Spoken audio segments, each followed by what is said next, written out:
light and heat. Time to take a stand, boys. Time to make a choice. Time to find our courage. Time to be deployed. Make our only stand here. Make our roads complete.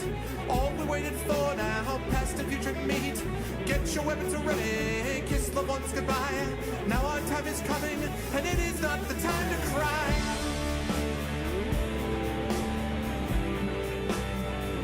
Fight the war. Fight the war.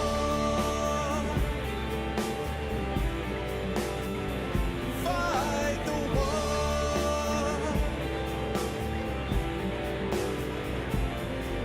Oh, who knows why we're fighting? It's about the fight. Let the writers writing settle wrong from right. In the time of conflict, when the bullets fly, in the space of seconds, a life you cannot buy.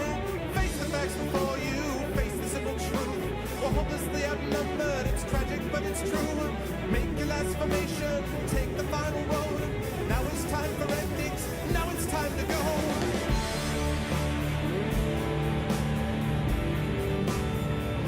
Fight the war. Oh, fight the war. Fight the war.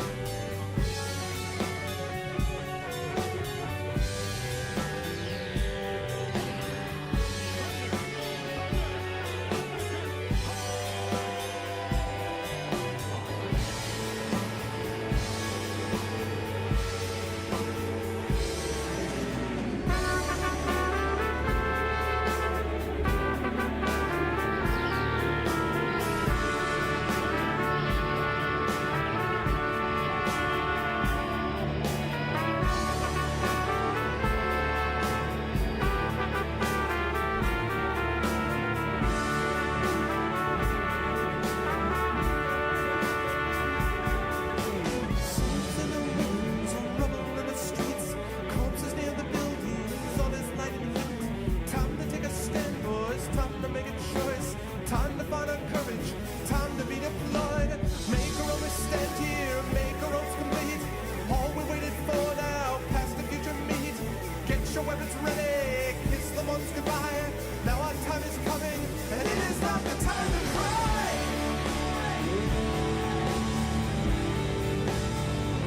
Fight the war. Oh, fight the war.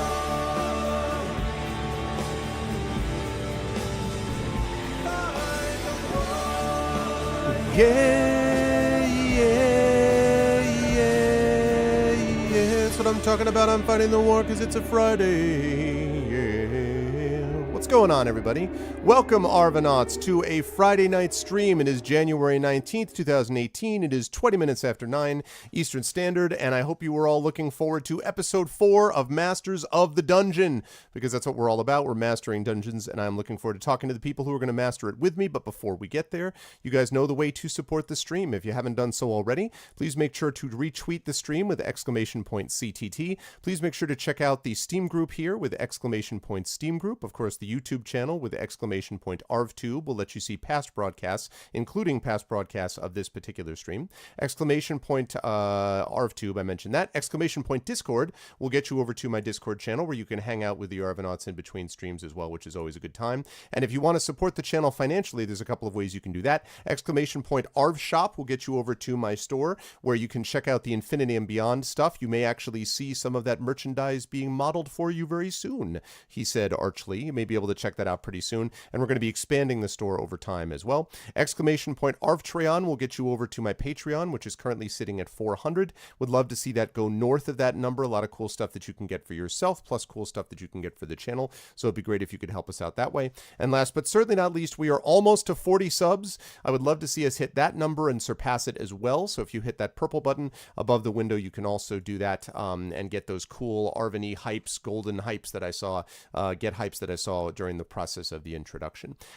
Quick note about schedule. We have Masters of the Dungeon today. Tomorrow we will be continuing with the Infinity and Beyond crew as we return to the Rise of Tiamat. That campaign is starting to move up to its crescendo as we start heading into what will soon be the end game. So definitely not something you want to miss. I've been really having a lot of fun with that campaign. That'll be tomorrow. And then next week, of course, we have some more D&D going on with more Infinity and Beyond. We've got some Divinity Original Sin 2 on the docket. We've got some Pool of Radiance as well. So we've got a lot of things happening over the course of time. Yes, 2 billion T-subs.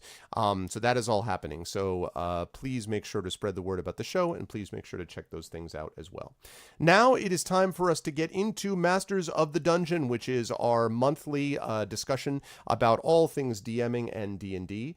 And so I am now going to unmute myself so that the wonderful people can tell that we're about to go over to them. And then I am going to unmute them so that we can see I'm about to move over to them right now. And wait for it. Zip. And there they are, ladies and gentlemen. And then I was saying, who is this Arv guy and why is he talking to me? I'm not sure how I got here. I think I'm on a different show. No. I just sort of jump in and actually steal guests from everybody else. That's the way I do things. It's a little bit like Discord, right? Where you're on Discord and suddenly you just appear in channels and you're like, what the hell am I doing there? They're like, hi, would you like to be in this? You're like, what? Who are you? Why am I in this Discord? But anyway. Wait, can people do that to you? Yeah, it had happened actually to Trendane the other day. He was in another channel. He's like, what am I doing in this channel? I'm like, we thought you'd want to be in this channel for the following reason that makes a lot of sense. But anyway, it is a pleasure to have everybody here. Dave from Digital DM should be joining us soon, we believe. Will is off this month, enjoying a well-deserved six months of rest, which is what the kid deserves given how hard he works. But we are joined, of course, by one regular and one special guest, who I will introduce, starting in reverse order there. Actually, no, starting in the same order, which is with our regular, and that is, of course, Askren from Exploding Dice. Hello, sir. Welcome. How are you? Can I really be called regular? Yeah, man. Absolutely. We've had 4 shows and you've been on 2 of them, so you've been a regular, so to speak. Ish. Yeah, regular-ish. No, it's okay. We're getting there. There was a thing on the Critical Role Reddit where someone said that episode 2 was their favorite episode of this season, and they were like, given how many of the 2 you had to choose from, it's really great. But how are you, Askren? How's life in the universe and everything, sir? I'm doing all right. I can't comment on the universe and everything, but I'm okay within it. Let me mute this stream though, because I'm getting some double ARV, and that's too much for me. Yeah, no. Single ARV sometimes is too much, so double ARV would definitely be bad. Cool stuff. I am looking forward to hearing more because Askren is the other busiest man in showbiz with a lot of stuff. That's not true. He is I sleep a lot. Well, listen, yeah, fine. When you're not being the busiest guy, but Askren's got a lot of cool stuff going on his channel, Exploding Dice, and we'll talk more about that a little bit later on. And then our very special guest for this month, who I have to say is someone who I may slightly or not embarrass her at this, but I found this person's goodbye on a certain Blades in the Dark campaign one of the most moving role-playing moments I've ever seen. It was that good. And I had seen Louise play before on some other things, but man, was that good. And partly it's because my good friend Trendane, wonderful role player himself who does stuff with me, was on it, and so I went over to check that out, and then I'm like, wow, this person is really good. So the person I'm speaking about is, of course, Louise Moore, also known as Accidental Legend and No More No Less, and we are pleased to have her with us. Hi, Louise. Thank you for joining us. Hello. I am pleased to be here. Yeah, I'm still recovering from that goodbye, actually. Oh my God, that was really powerful. A sad time. Yeah. There were tears, real tears. It was an emotional time. Yeah, I'm actually looking forward to hearing more from you about what you thought about that campaign, because it seemed like it's a really interesting system, and it was just interesting to watch you guys maneuver with it. But so before I go a little bit further, tell the fine folks what other games they can see you playing in and so forth. Well, wonderful question. I'm usually over on the Encounter Roleplay channel on Tuesdays, and on Saturdays. We're having a season break at the moment, but I'm on the Wizards of the Coast channel as well, the D&D channel. We're starting our season 2 soon, and the Wonder Quest podcast, which I finished a recording session for earlier, and it's a lot of fun. That's cool. That's super cool. I'm looking forward to hearing more about that also. Yeah, I will wait until the appropriate time, but I want to ask some questions about that.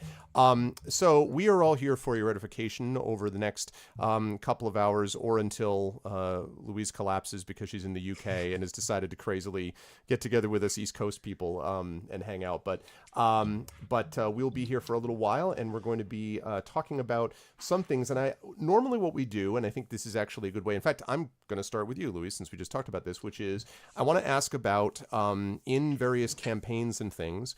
Is there something recently, you don't have to bring up the Blades of the Dark thing because I'll talk about that later unless you want to, but what has been sort of a big, really cool thing that has happened in a campaign that you have seen happen to others or you have played, or of recent vintage that kind of stands out, if you have one or two? Okay. Well, there's... in the campaigns I'm in at the moment, like there's so much has happening all the time that I'm just like, wow.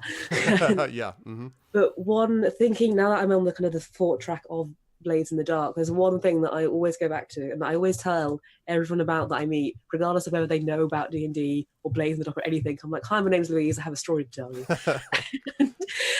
It was when I kind of joke challenged myself to write like a 10-page backstory for this NPC who we would speak to for maybe an episode and it would be over, and it was like a funny thing. Like I was just tired and delirious at 4 a.m. and I was like, yeah, I'll write 10 pages. And then I wrote 13 pages because I was like, I'll one-up myself. And so I had all of this stuff, and so it gets released and like everyone's like reading it and everything. And in my head, I'm like, cool, this is the story of this NPC. That's great. And then we get back together and we're playing the game, and the whole episode is I'm getting ready to meet this NPC for the first time in this location. And so I'm all excited. I'm like, oh, I know everything about this guy. That is like find out about that thing. I'm like, I know in my head what's happening. In reality, I know nothing that's happening because I get there, and then it takes me a minute to understand what's actually going on, because we kind of, in Blades, we take on different characters. And so when I got in, and Johnny, Video Store Cowboy RDM, was like, you see Grin. And I was like, cool, okay. And it took me a minute to realize, oh, he's the NPC. And they'd read all 13 pages. I'm like, this sounds a lot like the sort of backstory that I had that I didn't know about. And so they were just like, yeah, no, this is me. So it changed everything. So he was suddenly this person that I had written this backstory for. And I was just sat there like, well, I mean, was he right? I mean, like, were you like, that's not who you are? No, that's not, no, you're wrong. Here's who you are. Like, I mean, I was like, yes, this is amazing. Okay. Like, this is brilliant. It was one of those moments where my mind just exploded. And the only reason I realized what was happening is because Speedy, who's on the same channel, clocked, and he like lost his shit. And I was like, why is he going crazy? Oh my God, oh no. So it was so funny, and it was so perfect, and everything about it was amazing, and I loved it. That was one of my favorite moments. That's super cool. So good. Yeah. That's super cool. Well, I mean, listen, as I think we all would probably agree, if your players give you some backstory to work with, that's absolute gold. Like, do not give us backstory and assume that we won't do anything with it, because you're wrong. Like, we will just be like, at some point, we're like, what would be awesome is to do this, and and then be able to bring it out. So yeah, that's really cool though. And that doesn't surprise me, because as I said, watching the Blades in the Dark campaign, the thing that really struck me, that surprised me, and I want to ask before I go on to Askren about his campaign stuff, the collaborative quality of it. Like, all role playing is collaborative to a degree, but I mean, in particular, I was really surprised watching Johnny ask you all these questions. Like, well, how do you think you did? And I'm like, excuse you? Like in the old days, like back in the mid 80s, if I asked my players that, they would have been like, I think I did badass. Can I have a Trident plus 12 now? Like, there would have been no honesty there. But I mean, you guys were able to describe, well, this is what we think we screwed up on, and here's our flaws. And so, like, what was that just him being awesome, or is that like a function of the system, or you guys? Like, yes, it's partly everything, really. Like, the system really lends itself really well to that kind of dynamic, because a lot of it's split into different sections. So you have the downtime, you have the score, and you have free play. And So downtime is where you're planning everything. You're like, okay, this is what we're going to do next. And then Right. the score is what you actually do. You're robbing a bank, you're fighting someone, whatever it is. And then your free time is when you deal with the consequences of that and the rewards of that. And then you advance the story from there. And then in the downtime, the free play area, you each have certain things that you need to do. So you either have accrued a lot of stress and you need to get rid of that. You need to work on a personal goal. There's things that you have to do to kind of progress your own storyline there, Okay. which is what it lends it to in terms of like collaboration of what do you think happens here? What do you think has happened there? And the thing with the honesty of, okay, we're not great at this. We did terribly there. That's not great. Lends itself partly to the system because the system in a way rewards that kind of behavior because it furthers the story narratively in a really amazing way. And although it makes it more difficult if it's harder, it also gets you some like really cool perks out of it. So it kind of lends itself easily to that. But also that they're just having such an amazing group of players and a great DM who kind of all want the same goal of having an amazing like story to tell, Right. rather than, yay, we win. Everything's fine, no problems here, we're the champions. Like, we really like the idea of we're struggling, things aren't going great, but we're trying. Well, I was actually going to ask about that too, which was, it sounds to me like you need a mature player group to handle that. Like, I mean, that's definitely not I'm going to run a one shot for people who've never heard of role playing before, presumably, right? It just seems like it would require more on your part, or am I wrong? Because I never DM'd it, I've just watched it. I'd say partly, like, it's for a game like that you might want to have like at least a starting basis understanding on that kind of gameplay, because when you first kind of start into that, you want to be the winner and the champion, which is like perfectly fine and it's great. But in a game like Blades, you kind of have to accept that failure will come because it's a difficult game. I mean, it's interesting because, and I'll mention a little bit about this later, but that mentality is one that I've been seeing pop up a lot recently. I guess a lot of modern game design is really interested in sort of not just the collaborative story aspect thing, but it's really interested in the players sort of taking responsibility for their own narrative. And I think the interesting thing about it is, like you said, it seems like, that's something that you kind of wouldn't expect out of normal, like D&D players or something like that.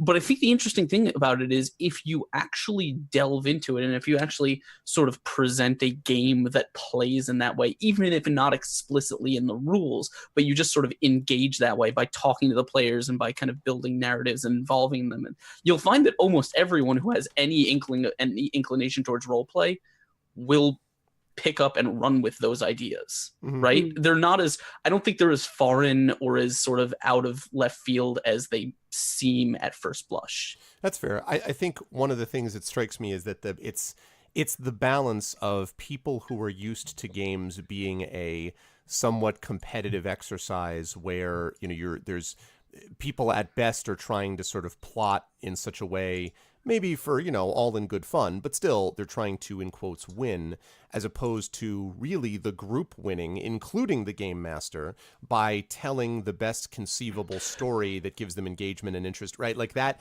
I think for us, there's no question that that's an easy thing now. And I think for certain people, that stuff comes easily to them. But I feel like some have been conditioned to kind of imagine games in a particular way that this particular kind of role-playing game would be difficult, especially when it gets to, I mean, there's a vulnerability there, right? Like, what did we screw up on? Like, well, we fouled up when we did this dumb thing and I made a mistake here. Or even my character did that, because sometimes people have a hard time separating themselves from their character in those early stages too. So the interesting thing about that, and I will probably talk a little bit more about this when I get into my own experience, but with the horror game that we've been doing, we kind of set up the same dynamic, not via the rules or the way the game plays, but specifically because, like you said, there was there's kind of a winning mentality. But like very quickly in our game, we established we have no idea what the idea of winning in this story Okay. even looks like. Yeah. Mm. I can You see know, that. it's just like eschew the idea of winning. Let's just talk about what is and what your like what happens to your characters and what they go through. Well, let me throw that back to Louise. Louise, do you think, is there winning by losing in Blades? Is from your point of view? Absolutely. I feel like with, especially the campaign that we run, anyone that watched our campaign, you know that we failed at most things. That there was always a constant struggle, which made it amazing to play and amazing to watch. There was that constant struggle of, are we going to lose everything, or are we going to get that one little bit of ground and keep going? Okay. And by our constant losing, we were getting so much out of it, because with Blades you can get to the stage where if you're playing for a long time and you are constantly somehow managing to win like most things, you're really lucky with your rolls, you get to the stage where you're just sort of really high up, not much can really hurt you or phase you, and you are the top dog, which is like part of the goal to get to that. But because we was kind of like halfway up the scale, we were technically losing, but in my mind at least we were winning, if that makes sense, because we're failing forward, and we were getting such a rich and intense story out of that failure. And something that Blades does really well with that kind of thing is the rolling system like itself. The part of the thing that Johnny would ask us is, we're trying to do something that might be a bit difficult, and we have all these different things they have to go through to then make this roll. And if it's really easy, or if you have some help from something, or if it's really difficult, you're not used to it, it's in a tough circumstance, it changes how you roll it, and that changes the overall outcome of the roll. And so you could success it really well, or you could fail it really bad, but whatever happens, the story will still continue. Yeah. The interesting thing about that, and I think you hit on this, but the way I've always thought about this, and I've never played Blades, I've watched a bunch of Blades, but I've never actually gotten to sit down and play it yet. But when we think back to any of our favorite action movies, right? Action movies are the closest analog I can think of to a role-playing game, because role-playing games aren't, structurally, they're not like dramas, you know, where nothing happens. It's just, it doesn't work. But in action movies, you never have a hero that just starts great and then shoots everyone and the movie's over, right? I don't know. It's like Liam Neeson. Okay. Any Taken movie ever made? No, I'm joking. I mostly agree with you. But special I skills, wouldn't, man. Right. but the thing about it is, like, no great story about a hero involves the hero just starting great and then conquering everything without any challenge. Like, they have to fail, because it's in those failures that they find the the depths of their own strength, or the connections with other people, or the will that they need to kind of pull out that and pull off this clutch plan that just culminates in a big risk. Or like it's those kind of low moments that give, in characters, we buy into those low moments because they give contrast to when you accomplish something great. Yep. Yes, exactly. And Trent brings up an amazing thing as well in chat with the Devil's Bargain, which is, if you're not familiar with Blades, is like the most desperate move that a player would make if they're trying to do something they really, really want or desperately need to get, but they aren't good enough at the skill, or it's just something about it is too difficult. They'll take a Devil's Bargain, which is where they get an extra dice, but they have to take on this massive consequence, which is decided by the entire group.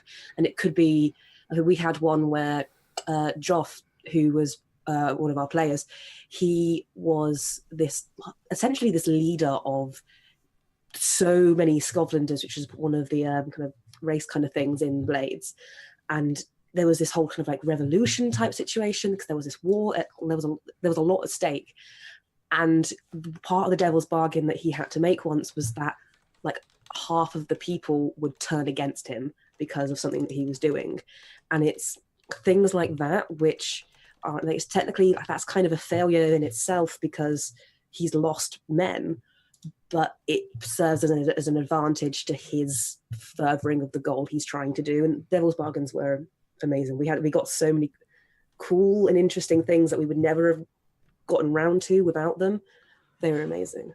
That actually, I just want to throw this one more thing in there, and we'll move on. That reminds me so much of I don't know if you've ever played Mouse Guard, but I've kind of fallen in love with a lot of the things Mouse Guard does, and one of the things that I love that it does, aside from the fact that, and this is purely on the DM, but when you get to your player's turn, you basically, unless you do something very specific, you only get one check that you get to make, and a check is, I guess it would be the same thing as preparing and doing something in Blades in the Dark. In the sense, it's like you choose an act, like a something that you want your character to accomplish, whether it could be traveling to another town, or saving someone from an animal, or provide, helping gather food or something like that. But you only get one, which means you only get to do one thing when the player's turn comes around. But when you fail a roll, you get a tie, one of the big things is breaking ties against yourself. You can essentially opt to take the failure there, which will of course tank what you're trying to do. Is you fail, whatever. But because you break the tie against yourself, you get more resources, more checks to use later. That's interesting. Yeah. But it's really interesting in the sense that it's all about sort of embracing those moments where, you kind of have to accept, like, okay, well, this is what we want to do, but we're going to have to sort of spin a story about how we fail and then how we persevere. Yeah. That's I mean, and that's really, honestly, a lot of what we do, I think, in role playing is creating a kind of a meta picture, right? Which is that we are investing ourselves into these characters within these games, but we're also trying to look at the larger picture, which is the overall experience. So if you go through that overall experience and you have like that session where, Louise, what was your character in Blades again? Slink. That's right, Slink. Where she left, right? That character moment and the entire, and what it demonstrated about each of the characters, right? Like what each of the characters were doing in their saying goodbye. That has, and I had last year, one of my players ended up having to leave because he got a job at Telltale, so I can't complain, but he ended up having to leave, and we had built this up ahead of time. So when he left and the other party didn't know that he was leaving, on the back of this white dragon that he had heroically fought to get, that had an enormously powerful moment, because he was the kind of person who would have done that with this dragon, and this affected everybody else because they knew that's what his character would do. And so as a meta moment, that's something you can't really replicate, and you can't really even plan ahead for it because it's going to take away a bit from sort of the surprise of it. The only thing you can do is prepare yourself by being both invested in the character, but also by not being so invested that you forget about the rest of the group that's with you, right? And that combination, that balance, allows this to work. I still think it's important to do it with a mature group of players, and I still think that it's important to do it with people who kind of are all collectively working together towards that goal. But boy, when it works, it's no joke. So that's why I love thinking about things. You were talking about sort of the min-maxing players who are trying to win in D&D, right? Yeah. I think I like teaching, when I can, players to think less about their character and what points and numbers and stuff end up on their sheet, right? And more about, that's why I talk about everything in terms of movie and film and stuff, because I like to think of every session and everything as a chance to create a really cool show, like a really cool movie. And it's like, what would be the most interesting thing that would happen if you had to watch this from the outside, rather than like, what can you do to make your character, I don't know, get a couple more experience points. Right. Or how would you deepen your character? Sorry, Louise, go ahead. So like, one thing I would say about the goodbye, although I'll talk about it more in depth later, but it was very loosely kind of planned, because we all knew that I was going to have to, because I had to leave because of kind of outside time schedule conflicts and things, because it was really late for me. And it worked out fine for most of it, but then time wasn't on our side, essentially, with time zones and everything. So we knew it was coming, that I would be leaving, and I'd spoken very loosely, on very loose terms, about it with Johnny, about where we kind of imagined it ending, but it wasn't like set in stone. It wasn't like, this is how she'll be leaving and that's it, because there's so much that could have happened in between that time when that meant that wasn't possible anymore. But her storyline was going in a direction that, luckily for us, lended itself really easily to a goodbye. So that was our kind of goal-ish to get to that point, but it could have gone so many ways. Oh God, I'm dying. Could have gone so many ways other than that. But so we had a very loose plan, but it was majority organic, the whole setup. And it was well handled. I mean, as I said, it was really well maintained. I want to give one quick note and hold up a couple of things, thanks to my friend John Helfers at Catalyst. Well, John Helfers, who all of you know, but also in this context at Catalyst, who showed me about this thing with Cosmic Patrol, which some of you may know about, which is a collective, essentially role-playing experience that's sort of set in Golden Age science fiction type of thing. Sort of Golden Age, but with a mixture of Jules Verne and H.G. Wells and things of that sort, but is completely collaborative, and literally people are handing off the narrative to each other and talking about obstacles that they place with the other person. There's a great deal of trust, I think, associated with a system like this, some of which I think you referred to, Louise, with Blades. There's a great deal of trust that means that you're not going to take the sort of vulnerability you've provided to the next player and then use it like, haha, screw you, right? Like there's a sense, and I mean as a player. Now, characters doing things with characters is another issue, which is more complex, but as players, there's trust there, mutual trust, that Cosmic Patrol works really well with. But anyway, Askren, let's get on to you and talk a little bit about what cool thing has happened to you lately, sir, campaign-wise, in one of your many. So I think I run a few campaigns, and some, things happen in some of them, very, traditional campaign stuff. But I think the one that I always come back to when I think of the one that I like talking about and the one I like analyzing, is probably the one that has forced me to stretch my DM legs and practice new skills more than anything. Is like I was talking about my my horror campaign, Writhing Moon, and this may be the thing I talked about the last time I was here too. I have no idea.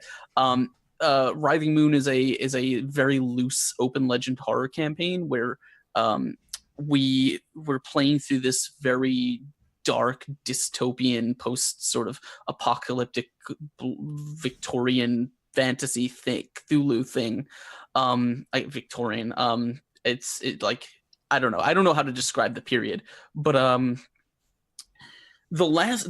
of the most interesting things that have happened recently are how we sort of played with how I've been playing with different types of horror, because very early on in the campaign I started doing like basic blood and gore stuff, and that was fine and it served its purpose a little bit, but it got kind of trite very fast to the point where like I narrated this scene about something that was horribly gory recently, and the players didn't even bat an eyelash. And I mean, the people in chat thought it was kind of gross, and they were into it, but the players weren't really affected in any way. And so it kind of forced me to reevaluate what types of horror I'm playing with. We had this scene as they were in the middle of what would be classed as a boss fight, I suppose. And a creature came down from this big construction and it started attacking, and not so speedruns, kind of, he came into it as it was in the middle of being fought, because he was off fighting something else, and he attempted to mind dredge it, and he wasn't really expecting this, but this just kind of, I just kind of decided to throw it out there that this particular creature had been birthed using a child that Speedy's character had known in the past, because Speedy's character had also been birthed from a dead child that his dad dug up and like he turned into him. And so this kid was like, Speedy was number 12. This kid was number 11 in that line of experiments. And he didn't learn that until he like mind dredged and psychically connected with this thing. And just sort of the moment that they shared was really, really interesting and really intimate, to the point where I loved it. I thought Speedy had a great time, but more than anything, we had people in chat who were like legitimately legitimately in tears because of the scene. And there were other, there were other moments there. I recently did something with On the Forefront's character. We also went back into his memories where he didn't remember Speedy's character. Like, it's just a lot of different horror things that I've been playing with, mental and psychological and things like that. And some of these have turned into really hugely powerful moments. And this all ties back to what we were talking about with Blades, in the sense that this literally all comes from me just spinning ideas in my head, sometimes just throwing them out like without planning, and then trusting my players enough to know that they will just pick these things up and carry them over the fence in a way that I, as a DM, probably couldn't. Yep. And that's one of the things that I think is important about that, is that as a DM, I don't think you can overemphasize the importance of knowing the personalities and chemistries of the players in your group, preferably ahead of time. Now, you can't always do that. There are times when you run live at conventions, or I do D&D reviewers every other month, and there's times when you're going to get personalities that don't necessarily click, and that's fine. But for a long-running campaign that you're in the process of casting and putting together, you've got to know the way that they're going to work together. And there are times when there are excellent role players that in separate campaigns would be brilliant, and in this campaign will never work because they occupy the same approximate space, right? They have or they're just tugging in different directions. Right, exactly. Or they expect different things out of the game, or whatever the case may be. Yeah. There are some times when they can work together. There are other times when they can't. But yes, I agree with you that being able to sort of stretch out a little bit and kind of, work muscles that you haven't from a DM point of view is really useful, although sometimes can be scary, but also is really valuable when you trust your players. The example that I was going to give actually came up in my Adventures in Middle-earth campaign last week, which has been, I've been enjoying all of my campaigns for different reasons. But this thing, I'm a Tolkien nut, so, I mean, part of it was just, it's Middle-earth, and I'm wandering through Middle-earth with these people. But it's also because I'm just really happy to see the combination of players, which is Trendane, who's in chat, Terry Toons, who does the Lone Wolf playthrough the game book illustrations with me, Terry, who's also a big Tolkien fan, the Will, of course, from Encounter Roleplay, naturally, and last but certainly not least, Amal El-Motar, who is a Hugo-winning fantasy author. And I knew Amal was a big Tolkien fan, but I asked everyone when we first started the campaign the question on a scale of 1 to 10, where 1 is, oh God, that guy that I had to read in high school, and 10 is, which of my Valar tattoos would you like me to show you first? Where would you rank your view of Tolkien? And what I was looking for people that were like, I think Will's response was like, he's like, well, there's no 12 on your scale, so I don't. And I was like, outstanding. You are the person I want. But all of these people are big Tolkien fans. And the reason that mattered is that they got this, they immediately understood. And Cubicle 7 is just, this is absolutely brilliant. Like, they just completely nailed the feel of the world. So there was a big session that we did on Tuesday in which there were these several revelations that happened about a murder that took place within the village and someone who was being abused by her husband. And there's a variety of things that happen in there. But at the moment of dealing, I had basically the two guys, Will's character and Trendane's character, had gone to talk to the foster father, whose foster son, whose stepson, son-in-law, there we go, had been murdered by his foster son, supposedly. So they went to talk to him, and meanwhile, Amal's character and Terry's character went off to talk to the person the widow, whose foster brother had been the one who killed her husband. And both of them were really powerful moments, but in the middle of that last moment, Terry's character, Inga the dwarf, is like, I don't understand why you stayed with your husband in the first place. The reason I'm wandering on the roads in the first place is because I had to leave my husband. There was no reason to stay when he was already gone. He died, and why would I stay at my home? Now, Amal is sitting there, and she's just like, what? Like, you could see, like, she's just thunderstruck. She had never heard this before. Terry had been holding on to that backstory for 14 sessions. Like, we've been playing this for this long, and this was the moment to do it. I knew about it, but I didn't know when she was going to deploy it. She deploys it here, and it's brilliant. And, Amal is kind of tearing up a little bit, is like, I signed up to kill orcs. I did not sign up for feelings and for all of it. And it was this wonderfully authentic, really beautiful moment in a session that had a lot of them. That stuff is just gold. It's just gold. And it comes from the fact that I knew that the players would like each other. I knew they were all Tolkien fans. I knew they loved Middle-earth. And I knew if you put those people together, that even viewers who aren't the biggest Middle-earth fans will love it because the players love it, right? Like, the enthusiasm is infectious, and the desire that people have to sort of be part of this world is infectious. The Writhing Moon thing, Askren, I personally don't like horror. I just don't. It's just not my thing. Some people in my community don't. But Writhing Moon is a little different for me when I have a chance to stop in and watch it, because there's such buy-in, there's such commitment to it as well. So that was just really, really awesome. Mostly just because I think all of us like to think we have the best players. Only I am correct. My players are the best.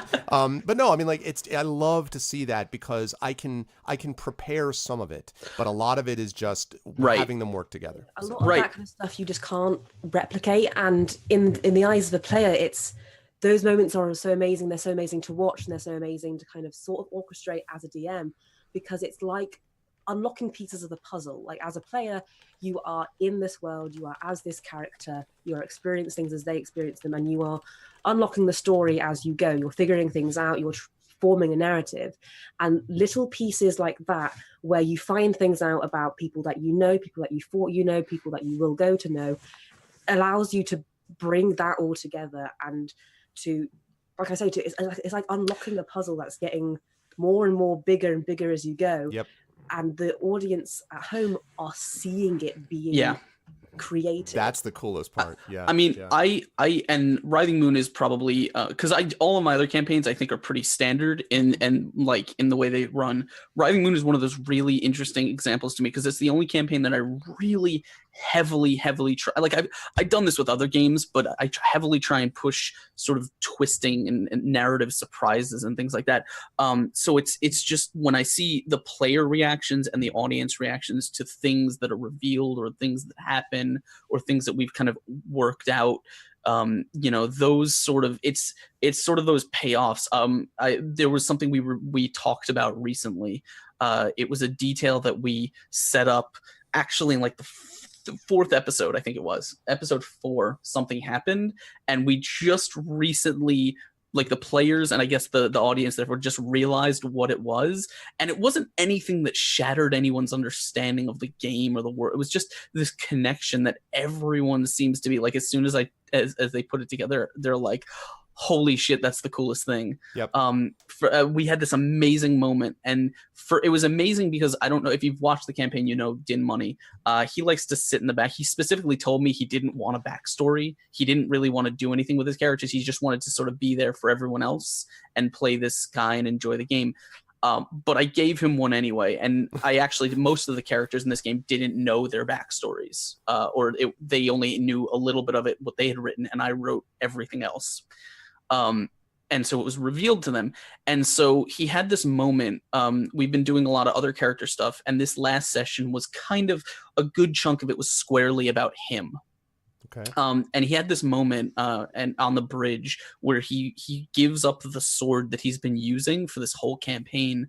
And it's a really, like, it wasn't even a thing that I thought I had planned, or I had anticipated, or I orchestrated in any way. I literally just put him up with an enemy. I put him up against an enemy that happened to be from his homeland, right? Mm-hmm, mm-hmm. And it turns into this thing where it's like, it's now it just pivots into this character moment where he just decides, like, okay, I'm going to take the reins and I'm going to get on board with my character's arc now, because I want to see where this goes. Yep, that's the coolest thing. Although you misspoke in one regard. What you meant to say was you knew all the time that this was going to occur, and so no. You had Here's the funny thing. conceived of it. I uploaded my notes for Writhing Moon. It was 3 lines for the whole session, and none of that was in there. 21-dimensional chess. No. Do not minimize what you do. No. All improv. It's 100%. I don't plan any of it. Spend many time. Yeah, all this stuff. No, but it's it really is true that these things happen. Actually, Tren had a moment like this where there had been some character backstory. I think I talked about this in a previous episode 2 maybe, where he told me about his parents and about his parents' names. And when that one guy I mentioned left on the White Dragon, 2 other people ended up joining up that were found actually in that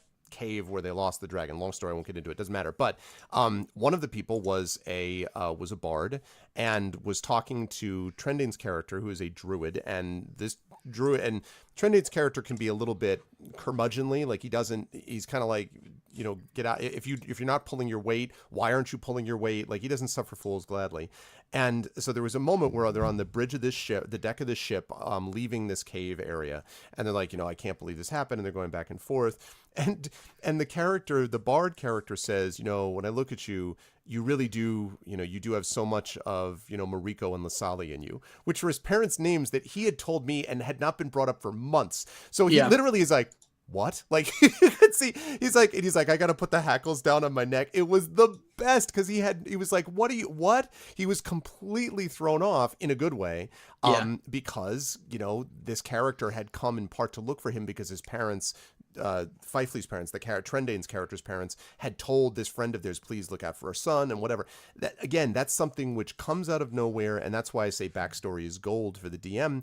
And it doesn't need to be every session, and it doesn't need to be every moment, and it doesn't need to be heavy-handed. But if there are moments that you can bring in aspects of this, it creates an incredible narrative richness to the world, which, I think is it keeps people guessing, but it's just it's organic, it's authentic. I used to write into my prep when I was doing more extensive prep. I used to write one note per character that pertained to their personal character arc or their backstory, just to try and slide it somewhere in the session. I didn't always get to all of them, but it was just a tool for me to remind myself to keep these stories in my head. Yeah. As we're going forward, because if you're not careful, it's so easy to lose them in the larger world. That's right. Yep. One thing that I love to do when I DM is, as I get the backstories in, and then this is the system, this is the relative setting, and then go have complete creative freedom, write whatever you want, write for however long you want, give me a novel, let's go.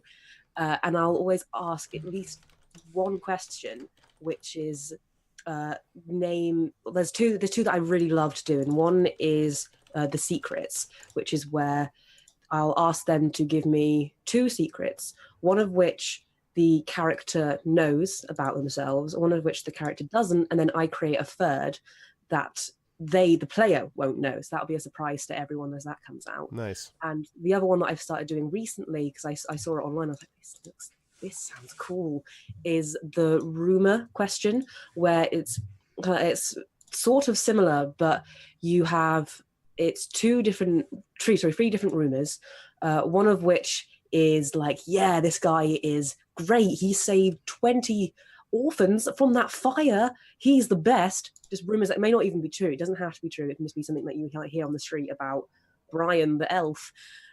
Very elf-like name. And you'll also have a really bad rumor that's kind of like, oh yeah, he's a thief, that old Brian the elf. And the other one is one that it could be anything, could be either, but is true. And then you give that to all of the other players, so they'll know these 3 things, like 3 things about the character. Only one of them might be true, 2 of them could be true. You have no idea until you get to that moment in the storyline where that piece will be revealed, and you can find out, that's true, or that isn't true. Or I really love seeing things like that come to fruition, where you catch that moment on a player's face where they realize they're about to turn over the page to that one little thing that they always niggle, like, is this true about this character?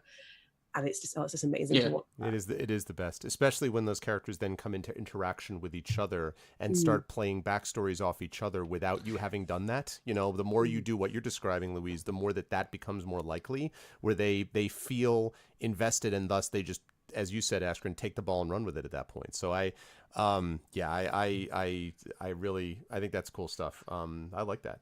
All right, well, let's talk a little bit. Let's move on here a little bit, if we can, and talk a little bit about the subject of the day that we wanted to bring up. And this was my thought, and I'm happy to bring up anything else that you guys want as well. But the thing that I wanted to ask about was about transparency, because this is actually a little related to what we've just been talking about.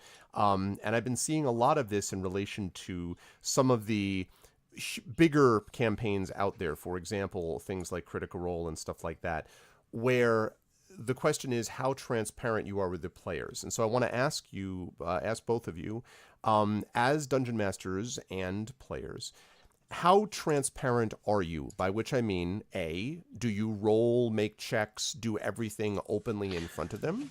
And then B, not just about checks whether you conceal it or not, are you transparent in other respects in terms of sort of, you went down this path? Like, for example, when we had Eric on here as a guest star, Eric Vulgaris, a couple of sessions ago, he was very much sort of in the, down in the trenches with the players. Like, listen, this is the deal. This is what could have happened. I think he's really, he really likes to share narrative control and stuff with players. Which to me, I was kind of like, wow. He's also, by the way, he's also a huge bastard about moral quandaries. Yeah, no, I believe it.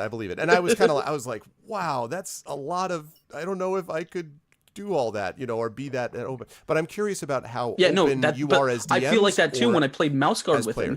When I played Mouse Guard with him, I had the same reaction where it's like, I don't, as a DM, like something inside me doesn't necessarily feel comfortable with the players being involved this heavily in the, I guess, the cogs of the story. Right. Like, right. So I'm curious about that. So, I mean, how, and either of when you can take it first, maybe Louise, we can start with you, I guess. Like, yeah, go for it. As a DM or as a player, as a player, do you want transparency? As a DM, do you provide it? Like, how open are you about what you're doing behind the screen, scene, etc.? Well, it's a good question, because when I first started DMing, it was kind of around a table. So I brought myself a little DM screen because I was really excited. I was like, oh, I'm going to have this.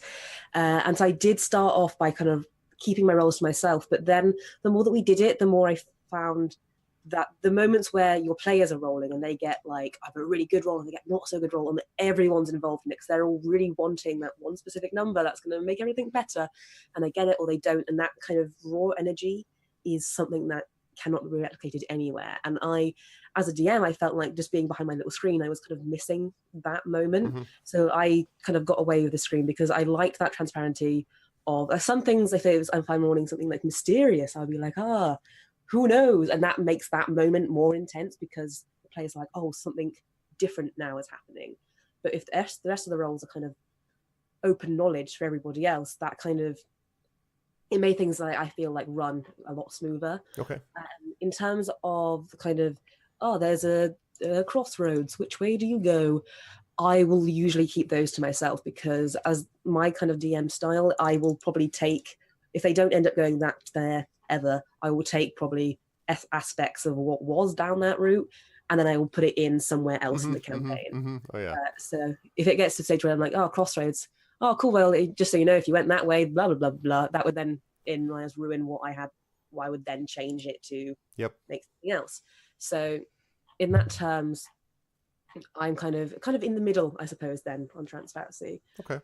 As a player, because at the moment I play majority on Roll20 anyway, so I often see the rolls that the DM makes, which again gives you that kind of like yeah or no kind of feel, which I really, really enjoy about the game.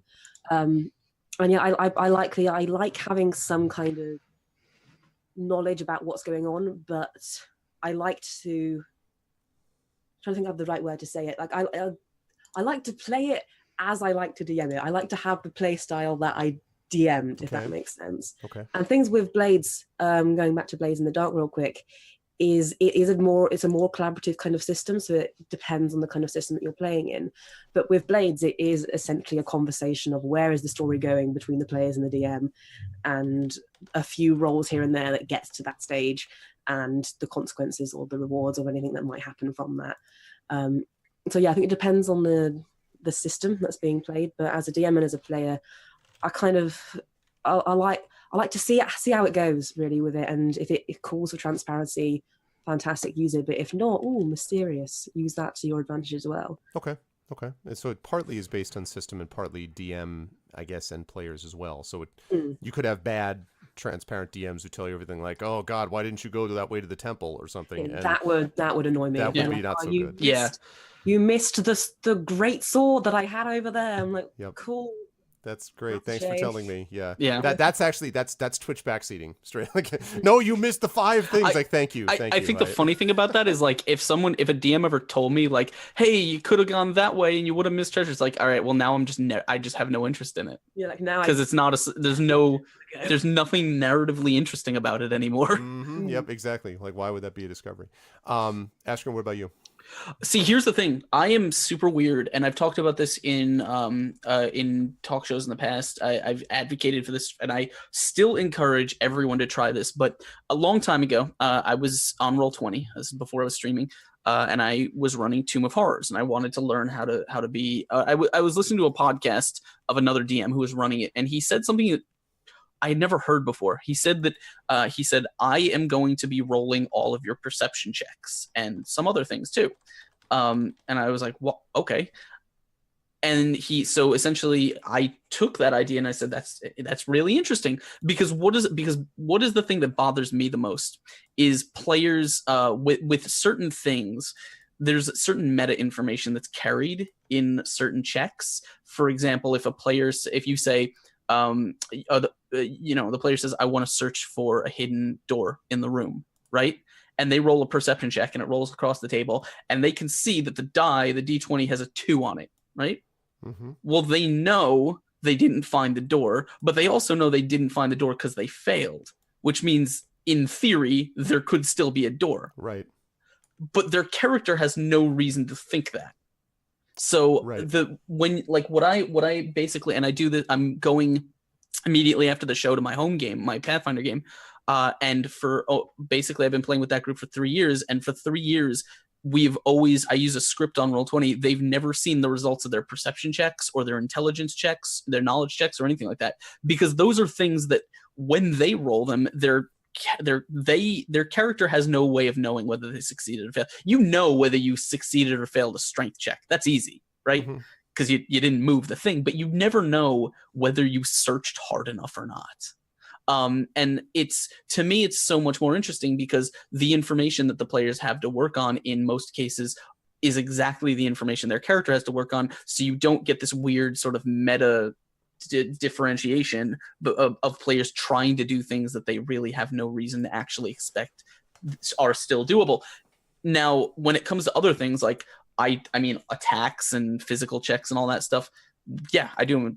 I don't care. Like we'll do those are normal because I don't want to hide behind that, right? Like I don't want to hide those behind the screen because that would just be weird and dumb.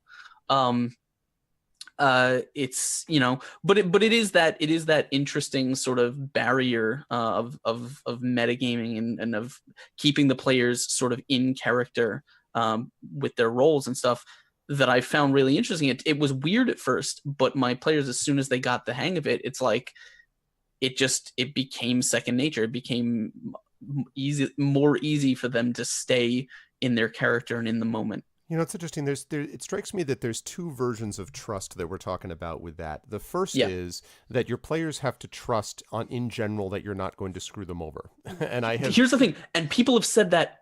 I've heard that story, that kind of I guess point 100 times, and it's always been weird to me. It's like, why would you as a player think your DM is trying to fuck you over? Well, so this is the thing though. So I have not played in games myself where that was the case, with one exception. And it was where there was an existing group of friends who was playing with this DM who happened to be the roommate of my then girlfriend, now wife. And so she's playing with him, and I had played some D&D with her.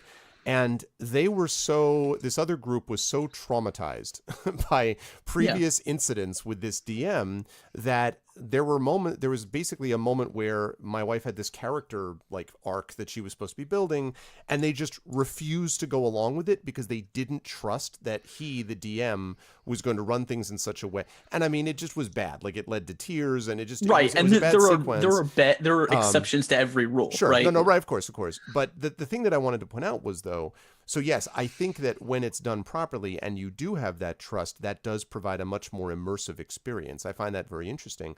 I, though, think that I would reverse the trust equation there, and that is to say that if I have a bunch of characters who are so afraid of their own shadows that they'll miss a perception roll and then be like, well, F that door. I'm not going anywhere near that place because clearly I missed it. I have no idea what could be there. I'm going to turn around. And I'm exaggerating a bit to make a point. I'm not saying that your players do this, but no, if that were to happen, right, then what I've created is a player that basically is not interested in investing themselves in the entirety of the story. And part of what I think sometimes gets on players' mode is these things where you see things like meat grinders and super deadliest dungeon and killer breakfast, Tracy Hickman's killer breakfast and survive if you can. All of this creates an environment where the player feels like every step is going to be instant death. Well, then, yes, if their assumption is that the minute they fail, the game ends, well, there's no incentive then for them to ever take risks or make failures or do anything like that. If the incentive, and this is what I try to do in my games, if the setup is, okay, you have this thing that if you fail, there could be bad consequences, but it isn't going to be the end of everything every time. If there's an obvious thing, like you're going to try to make a 75-foot heroic leap while pursued by if you fail this, realize the consequences will be dire and quite possibly fatal. I do that a lot, right? When players ask for certain things that are not trivial. I will, like, in my head, I will usually say, like, well, sure, you can do that, but it's going to cost you this, right? That's true, yeah. Or you can either do that or you can do this. And I love, by the way, as a DM, I love doing that when it comes to the players asking for checks and stuff, right? Right. It's like you give them the contrast, because when it's easy to ask for your character to do something, it's a lot more difficult to commit to that action when there's something else you have to give up. And it doesn't have to be something major, right? Right. It could be like you can save your friend, but you're going to have to drop the loot that you're holding. Right. Yeah. So that's true. And I think the point is that for me, there's trust there on the side of the players, where I know that even if they fail a given check, they will go forward with the knowledge that, because, see, I would disagree slightly in this point. I think if they are attempting to, for example, this is very banal, but like search a door for traps, right? Right. And they fail, I think they will know, Jesus, I'm not with it today. Like, oh yeah, for the following reason: an expert thief who is fully aware of their sort of this is how I frame it. Let's say you want to search for a secret door or search for a trap, right? You make your roll that represents your character checking. How do they know whether how do they know whether they just didn't find a trap or there just is no trap? Well, but see, now here's the thing though, because you don't ever tell them what the difficulty of the check is that they're making, or at least I don't. This is an example of sort of partial transparency. Because they don't know the number that they're reaching. So they get a 14. I mean, that may be something which gave them information. But for example, if the player rolls what is obviously a fail, right, very low on the die, they're going to proceed as if there is a trap. Well, right, but I feel like that's part of a meta issue as well. That's kind of where I'm coming from. My goal is to sort of to remove that meta from the play. Just keep what your character knows, because that is easier to play, and that keeps things moving. I feel like as long as you have a group of players that know that could be a problem. For example, as a player, that's an interesting thing that I've never done myself, but as a player, I know that what I roll is what my character knows, and I stay in that, and that's my character's thing. And so if I roll like a 2 on checking the traps, as a player, I might think, oh, there's a possibility, but as the character, I know that character is solid in the idea, no traps on this door, and will continue to go through into it. So I feel like it's an issue of trust, it's an issue of meta, and it's very much group dependent. Right. You have so that's what I'm saying. Entertain the idea. Like, take what you let's say you make your roll, you just roll it, but it rolls off screen and you don't actually see what the number on the die is, right? And then your DM says, okay, you search the wall pretty thoroughly. You don't think there's a trap here. Like, you're positive there's no trap here. I feel like as a player, obviously it's working, which is amazing, but as a player specifically for me, I thought that would make me more apprehensive than go towards that door, not because I don't have a trust issue with the DM, but because it takes away part of player agency. Does it though? Yep.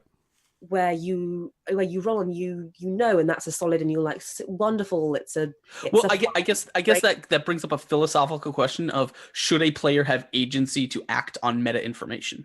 But I want to not necessarily meta information, but more kind of. So, for example, if we are taking the example of the locked door, which may or may not be trapped, and in both cases, say, for example, you roll it, the player knows, the player gets a 7. The player probably knows not enough to find out if there are any traps on the door. The character, in their mind, believes 100% whatever the DM says. Then, like, yes, you find something. No, you don't. Same example, if the DM rolls it, the player has less of an idea of what's happening, and so the DM rolls it, gets another 7. The information may be exactly the same. You don't find any traps on the door. It's probably fine to just go. But that's my question, and I guess this is the heart of my issues. If, for example, the player rolls a 7 and they think there's no traps on the door to the best of their knowledge, the best of their checking, but the player knows that they failed the check, does the player have the freedom to then say, maybe I don't want to open this door, though? Well, I would say yes, because I disagree that this is just meta. I think, as this is the point I was making about the expert thief. Right. If you were a person, remember, as we all know, even level 1 heroes are much more than the average human being, right? Like, most of us are level 0. Most of us are not ever going to be what heroes are. So your knowledge of what you do is such that if you fail a check, the way that I frame it, if a player rolls a die and fails a check, the way I frame it is, it's not clear to you. For example, I will say you fail a perception check. You think maybe there was some kind of weird noise you might have heard, but it's not obvious. It might have just been the wind, right? I frame it in a concept of uncertainty because I believe that the character, not the player, the character, if they fail a check, is going to be aware that they're not all there that day. They had a bad day at the office. They had there are situations, and I agree with you in the sense that there are situations in which that is true. But for example, like a knowledge check or a perception check, there are things I don't necessarily agree with. And bear in mind, this is not a rule. I'm not trying to make this seem like this is a rule or this is a thing that I use for all of my games. It's more that I use this in my home games. I probably wouldn't do it on Twitch. I wouldn't do it on stream. But I found a lot of really interesting success and really, really interesting dynamic shift that works really well with it. Not everyone's into it. Yeah. It's not a thing that works for everyone in every group. For sure. And I think it's interesting, but I agree with Louise that I do think player agency is a thing. And I think my players would rather have, for the most part, their fates in their own hand as they see it. I think the feeling is that if the DM is doing it at a certain point, it's almost like, to me, I feel like I become the person then moving everyone around a board. And I'm like, what are your stats? Let me see your page, right? And it becomes like the worst example of co-op gaming, board gaming, where basically one person's the alpha and runs everybody else. Now, again, I exaggerate. I know that's not what you would do. Well, bear in mind, I don't make the rolls. For the player in my game, I don't make the rolls. They do. They just don't see the result. Well, okay. But okay, yeah, that's fair. But I mean, but still though, I mean, the idea is the information then is all being filtered through you, and already you have most of the information anyway because you know the world that they don't. But I think this, it's interesting. I hadn't thought about all of these sort of elements philosophically. I guess I don't think it's quite as meta as what you're suggesting because and that's fine. That's perfect. Like, again, the reason I brought it up, I brought my original description of how I learned about this is because I learned about it from someone who's running the Tomb of Horrors, and that's where I found this idea. And that is specifically, I know that it's kind of a grinder. It's kind of a joke these days, but it was, I guess it was an idea that's specifically born in a place where where you kind of want to keep the players slightly off balance, right? Right. And always kind of second guessing their own information. But then I just decided to port it over my game because I found it worked so well. And yeah, I mean, it's worked fine. You know, my players enjoy it. They they like the fact that they're not necessarily just playing their character sheet. You know, they're not just playing the role. They know what their character knows, and that kind of keeps them keeps them away from sort of drifting into meta aspects. Again, some players, I've talked to some players and they're like, nope, I refuse to engage with that homebrew or house rule or something ever. I want to, like, if I don't see my own roles, fuck it, right? Like, I've heard that from people and it's like, okay, fine, sure. Yeah. And that's a matter of knowing what you have to begin with. It's interesting though that it works in reverse, because Tomb of Horrors was deliberately designed to try to kill players off. And I think it is a problem, by the way, when people try, I think especially beginning DMs sometimes make the mistake of trying to play D&D like it was Descent.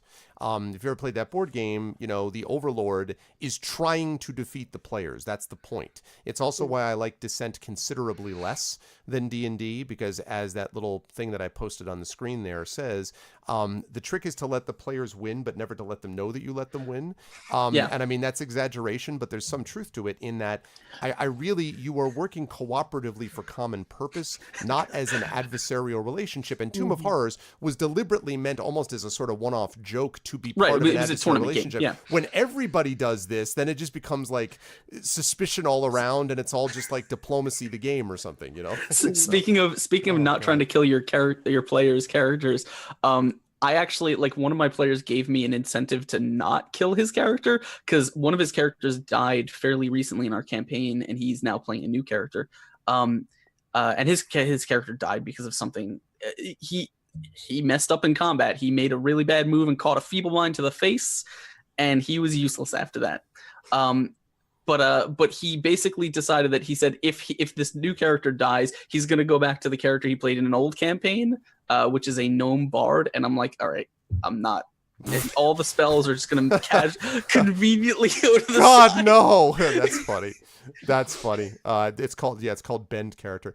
Louise, I want to ask if you've had characters that have died, either you as the DM or you as the player. Have you played differently in the sort of the avoid trauma way that I described? Because I wonder if that affects this transparency question also. Or has that not happened to you? As in avoid trauma as in what way? Well, you've been killed through some allegedly unfair or not unfair, but sort of highly unexpected thing, something that seemed too extreme, seemed too deadly, seemed out of nowhere, or something like that. And then you're like, well, I'm not doing that anymore. And then you avoid situations that would seem to be developing that level of risk in the future. Not necessarily, because the way firstly as a DM, the way I handle kind of the death is that a lot of people find death, that's the end. Okay, time over, time to roll a new character. Not necessarily. When I DM, I like to, death is just part of it. It's kind of like how they do in Blades. If you die, that's not the end of the game. There's many other things that can then happen to your body afterwards.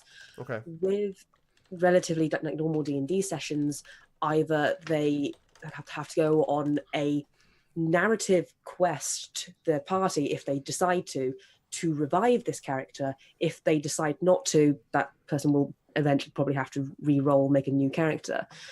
But that example of player agency, where asking the question to them, what do you want to do about this death? It's unfortunate it's happened, especially with people that get so very much into their characters, and giving them that choice to be like, yeah, no, it's all right, I want a new start, or no, I'm going to fight for this till the very end. Yeah. And then the things that come from that kind of raw passion to stay alive or to get that character back advances the story so much in ways that you wouldn't get if they were just like, oh, I got nicked on the knee, that's a shame.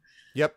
And players react differently. For example, the character that caught the feeble mind, he was playing the barbarian in our game, and so he didn't notice the difference. Sorry. Hey. No, he actually the reason he died was because he had actually contracted a form of vampirism. And he was able to keep it. He has a vampire lord patron. He was able to keep it in check, but when he caught a feeble mind, he basically went down to one animal level intelligence. Which is fine because he can follow them around as friends until they get to the point where they're out in the middle of the desert and they have this helpless NPC. He hasn't eaten. He hasn't had blood in a very long time. The only thing he can do is fall back on his animal instincts and basically ravage this helpless NPC in the middle of the night. And the party woke up and they're like, yeah, we're not having him around anymore. And they just chopped his head off while he was asleep. But the thing is, as soon as he caught that spell, he knew that his character, there was a very low chance of his character being saved. It's just statistically it's unlikely because of of their situation. And so the next session he said, I've got a new character rolled up. It's cool. Whatever happens is going to happen. If I don't need to use them, that's fine too. Right. But some players, you're right. Some players will say no, even though they don't really have a choice. Right. they will petition the party and like do everything they can to keep their player on the table, which sometimes you just can't make that stretch, right? Sometimes it just stretches credulity a little bit too much. Yeah, and that I think again gets down to sort of everyone having a common understanding of what the campaign is intended to do, trust and understanding what trust is involved. And yeah, at a certain level, this is one of the problems when you're dealing with high level D&D is there does come a point where, you know, you can throw a bunch of phylacteries around and you know, different you know, totems and things like this, and you have different soul traps and stuff, right, where you can place things in different areas, and then death doesn't actually become death. And at that point, if you get to that sort of a level, first of all, recommendation, if you're getting to that high of a level, probably time to start wrapping up the campaign, because at the point when your players become Superman and there's very little to harm them, they're getting to the point where it's going to be more and more difficult to challenge them, except, and here's the exception, except when you can make something else that doesn't involve just their death matter more. The loss of an innocent, the loss of a sibling, the loss of someone they care about, the loss of a village, a city, the place that matters to them, the loss of knowledge, the destruction of a library that mattered to this particular wizard or whatever. That sort of thing can also be used almost as a proxy for death. And I remember being in a campaign where there was a character who was essentially level. This, first of all, he was too high level. Like it was like level 18. Like long ago we had left behind normalcy, right? Like gods versus gods. But the thing that really caused him eventually, that he really grieved over, and that kind of caused him to kind of step back from the campaign, not in a bad way, but just like, I gotta like rethink about why I'm doing all this stuff, is that he lost this library that he had poured all this effort and energy into, and the dungeon master was very careful about the way that he coordinated it, and the loss of that library made an enormous difference to him. It was really, he said it was like, this is very moving, it was the death of thousands, right? It was the death of thousands of years of knowledge and wisdom, and so his death was not the issue, the death of the thousands around him was the issue. So there are ways to make other things besides, in quotes, the final end matter, but it is something to think about, that again, that understanding and having trust of how you handle things with your players is important. And that goes back to what I said with Writhing Moon, when it's like, okay, one aspect of horror isn't working, now it's time to explore other aspects. Same thing with D&D. It's, you know, when you get to the point where, okay, just throwing a stronger and stronger monster at these people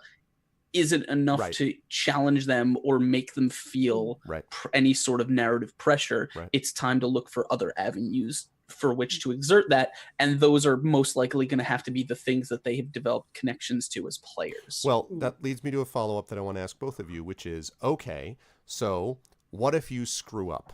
All right, and we'll talk about this in a DM sort of way. What if you set something up and you're like, either you forget like a really important fact that makes a particular incident and moment that they did, like they shouldn't have gone that route, and if you had remembered this, you would have realized it, and they never would have done it because they wouldn't have been dumb enough to do that if you had given them this information. You have a couple of options, it seems to me, in situations like this. You can retcon it and be like, whoop, yep, sorry, my bad. But that has all kinds of problematic issues, especially depending on how far down the line you catch it. Two, you can be like, you can be honest about it and say, I fouled this up, but we figured out a ways to go around it. Or you can be like, never admit the foul up, and basically work within your own system. Be like, okay, that original thing is not going to work. Let me behind the scenes, duct tape and, move things around. And then I'm going to move things in a different direction. How do you guys handle, as DMs? And also I'd be interested in reversing it. Have you been aware of times when your dungeon master screwed up and they were or were not honest with you about these things? And either one of you can start. But Louise, if you'd like to, otherwise I can dive in with some anecdotes.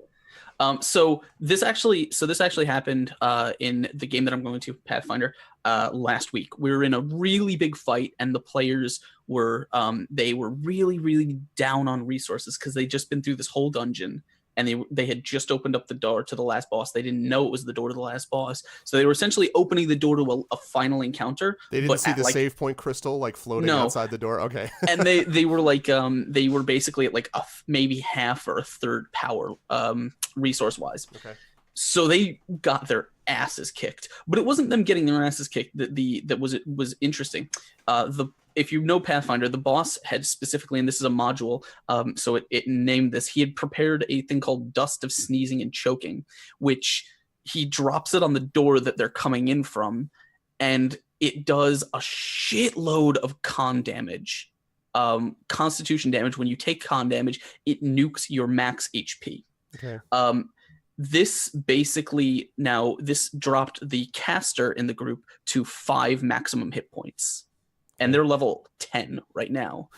So a stiff breeze would have murdered him. So it dropped him to a first level wizard, right. Is what you're telling me. First edition wizard, I should say. Right. They escaped. They actually ended up running away.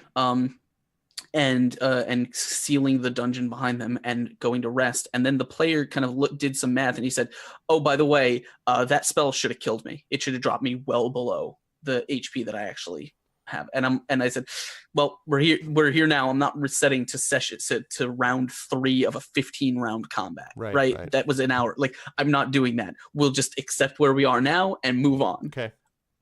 So if it's something that, you know, is clearly out in the open like that, then I'm just gonna, like, I'm not gonna rewind time. It just does not feel right. It doesn't make sense to me. It's like, does that include your screw ups, Hudo? Not because that was his screw up. Does that include? Well, it was mine too, because I didn't do any of the math. I could have probably figured that out if I cared enough to do the math, but I didn't check it at all. Okay. But even if it was my screw up with a rule or something, like, I don't care that much about the rules as a monolith, and, like, I care about the experience.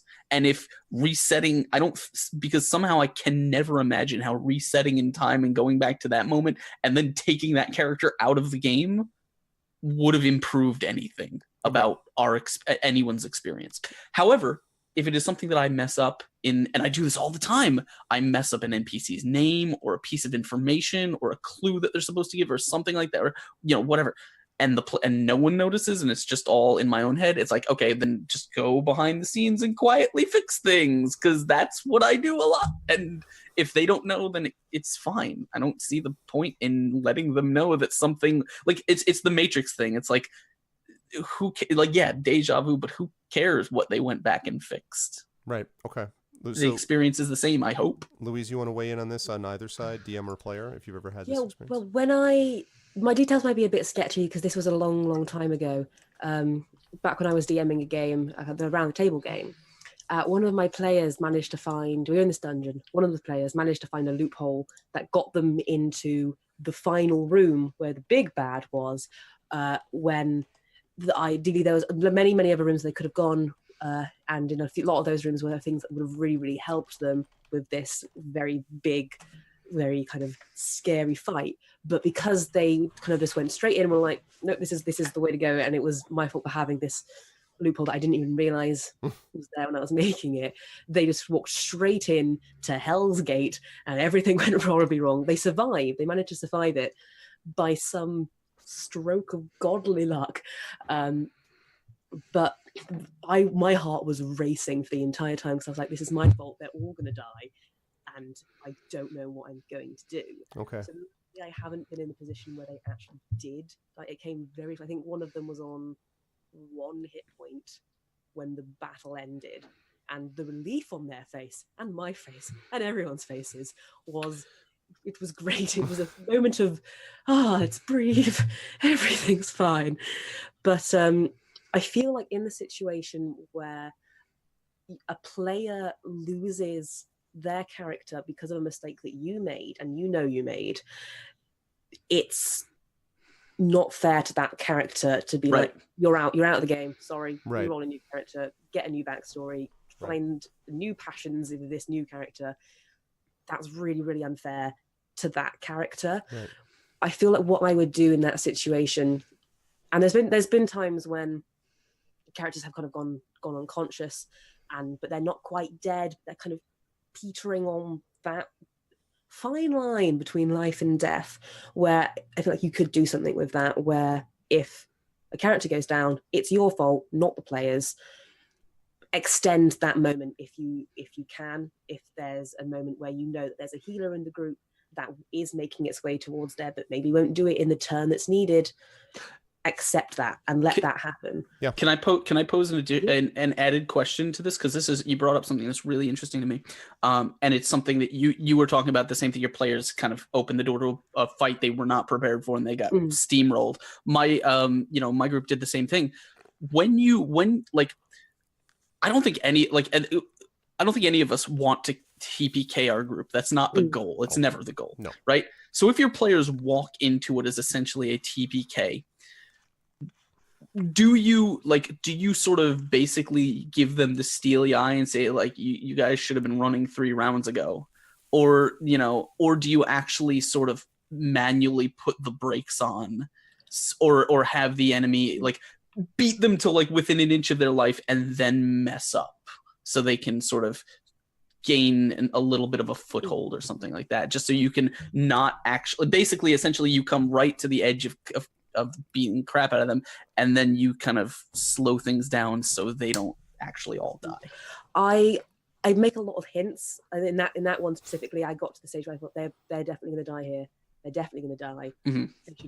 They should probably run, and so I'd use the environment to kind of hint towards, hey, maybe leaving is a great idea. Maybe, for example, some of them, because the one character I knew was a barbarian, and they were locked in like face-to-face combat, and I don't really like pulling dice, so it was they could have done this fight without the stuff that they needed, so I was kind of hoping on that and them escaping. So the battle was going on as normal. He makes a massive hit against the barbarian. I'm thinking, as characters, they see that this is not going their way. Hopefully they'll run, and things like that. Right. When that wasn't happening, I'd have him make attacks like that against the environment, and in doing that as well, provide players, if they really wanted to stay, a chance to use that then environment as a foothold to get the upper hand. There was an example where it was he smashed out one of the pillars that was holding up this kind of thing above him, and I saw some of the players' eyes catch like, oh, if we get the other one, the whole thing's going to come down on him, and that's going to do damage to him. And so it was either a case of they're going to run because this is an incredibly strong pillar that no mortal being should really be able to knock down in one hit, and the other being, well, maybe we can get him to do it to the other pillar and we'll be fine. Well, that's a video game boss fight. I mean, that's I was like, gonna say, like, the glowing pillar. Like, aha. Just because in my fight, it's like I'm looking at the players. While this dude has basically he has enough time to take 2 full round actions to cut his own heart out and eat it, which is part of his ritual. I'm sitting there thinking, like, I'm like, you guys probably should have been on your way to the door like 3-4 rounds ago. Yep. Like, I don't know what you're doing here. Well, that's interesting. There's 2 things that strike me about that. The first is, I don't provide protection against colossal stupidity. If the players if it's been very clear, like, you're walking into something and you're like, and you're in the shrine of Vecna, and you see the Lord of Orcus, and the blah. Like, if there's that much stuff there, I want it made very clear to them that their continuing forward will be entirely at their own risk. And I have very seldom had players that were just like, nope, he's lying, I'm sure I'll do fine, and then died and been upset about it. Like, if they deserve to get there, to get there. Well, let me finish this one point. Yeah.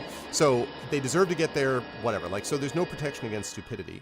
The difficult thing is what happens when you have players that are prepared, that walk in, that sort of set everything up presumably in the right way, but because of a colossal string of bad luck, because of a colossal combination of things that are beyond their fault, because of, oh my God, something just happened. What happened? We just got a new sub. Thank you, Garmin1313. Welcome. Welcome to the Arvanauts. Thank you very much. I appreciate it. Thank you very much. Thank you for the sub, and thank you for the raid. Did we get a raid? We did get a raid. No, it's just Mike. Oh, it's just Mike. Well, still. Fuck Mike. But hey, what? No, absolutely not true. What's up, I'm allowed to say that. How are you doing on May Gaming? Thank you for the sub. Can we get some get hyped and all that stuff, guys? Thank you.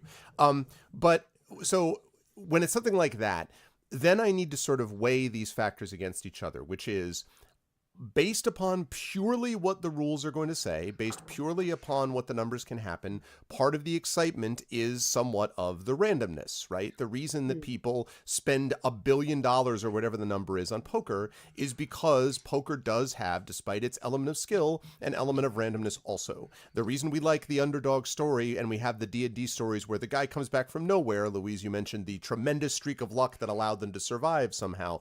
That's exciting precisely because it might not have happened and in fact was likely not to because of randomness. So leaving that aside, there is a point where an incredible colossal string of luck like that will work against them to such a degree that they might not be angry at me. They may just say, I don't want to do this game again because I don't like the way it makes me feel. To my mind, that must be avoided. And what I need to do, and this is again where I come back to that little thing in the middle of the screen again, I need to be able to figure out a way then to adjust things without them ever knowing that I've adjusted it, so that there is a way for them to come out of it. If you do it ham-handedly, that is, someone shows up at the last second, hey everybody, it's Bjorn, he comes in and beats the crap out of everybody, and there's no, like, that's the ham-handed stupid way to do it, right? Guess what? You've just discovered a door next to you that you didn't know existed previously. Like, there's dumb ways to do it, but there are other ways to do it that provide a cost. I love Louise's idea that death isn't the final door, that there is something else that could exist afterwards. There are ways to create a cost. There are ways also to create alternate pathways that can actually lead to really interesting role-playing moments, but that still allow the game not to cease entirely because of a run of essentially unavoidable luck, right? And so there's a certain point where I don't want my players to be so afraid of the potential of losing something that they huddle up and spend months, essentially grinding for levels, right? And build themselves up to such a point that nothing in the world could kill them.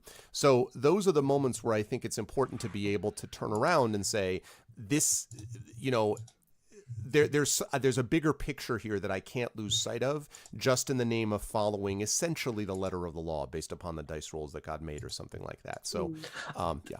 The question I was just going to ask is like, because you said you'd if they made sort of a dumb mistake, you would kind of walk up to that line. I'm always, Colossal and this is mistake. right. This is not I guess an indictment or an affront to anyone's DM skill. I'm just always super, super interested in just how much chicken a DM is willing to play with their players. Yeah, that's interesting. Yep. Skirting a TPK.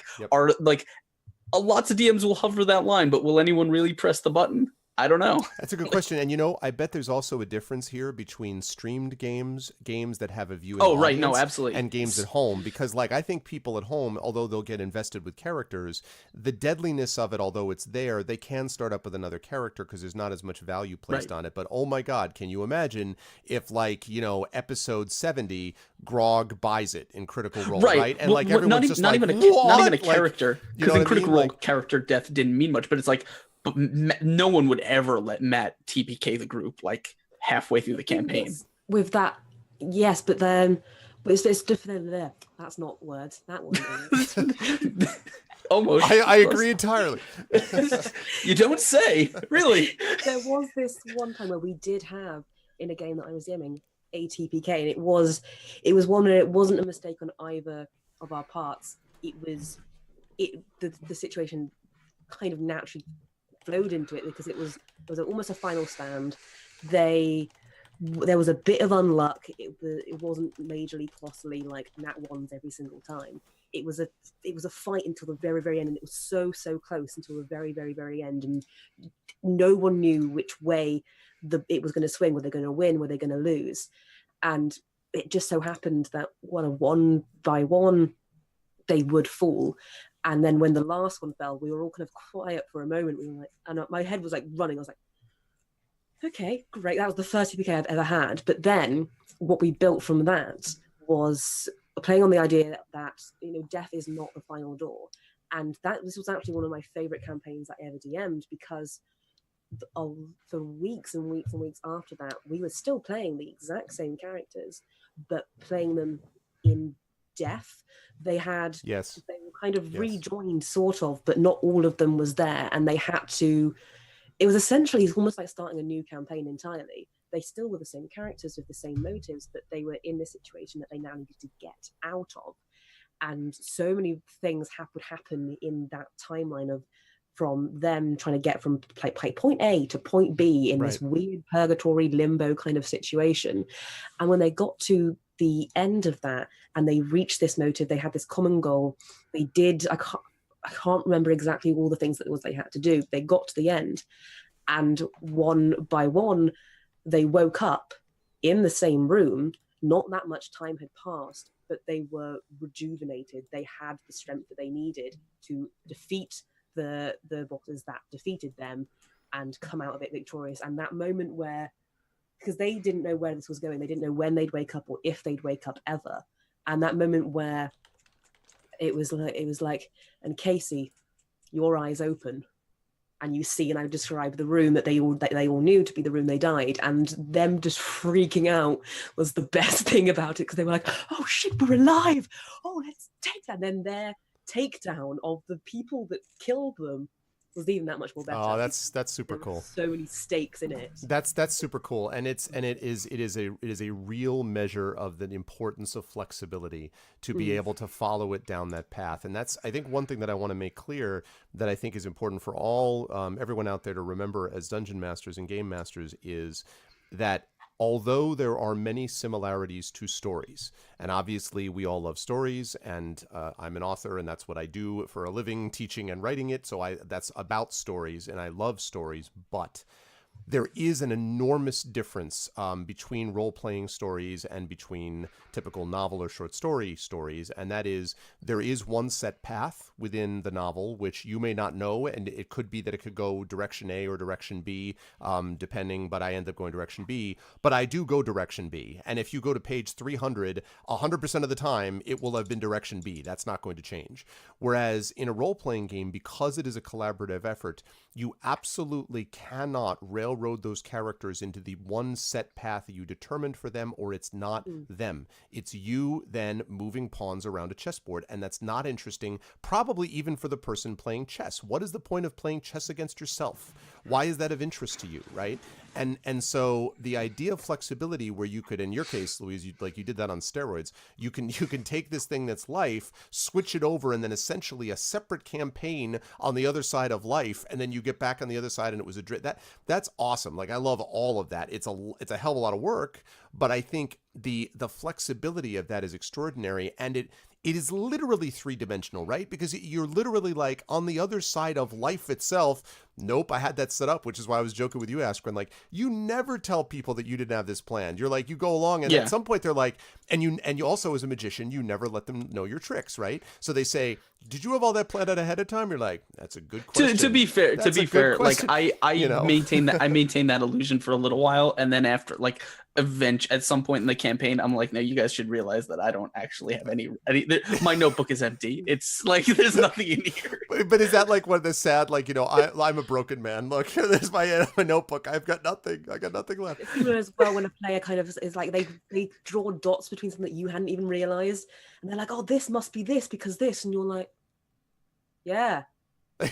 Yeah, and like, so I'm constantly right. I'm glad you discovered that point. I'm glad you figured it out.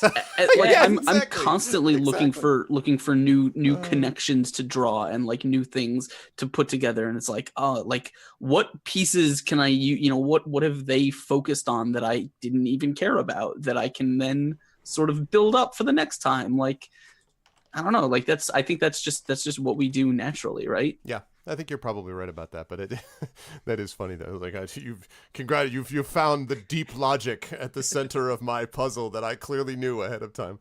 The fine art of bullshitting is very important in these things as well.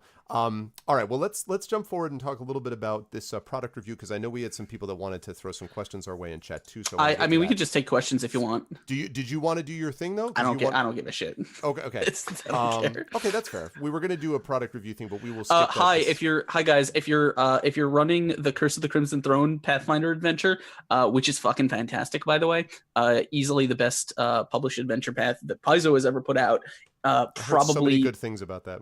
It is fantastic. I highly recommend everyone try it if you like urban fantasy adventures. also talk to me about it, because I have a lot of thoughts on fixing up some intro stuff.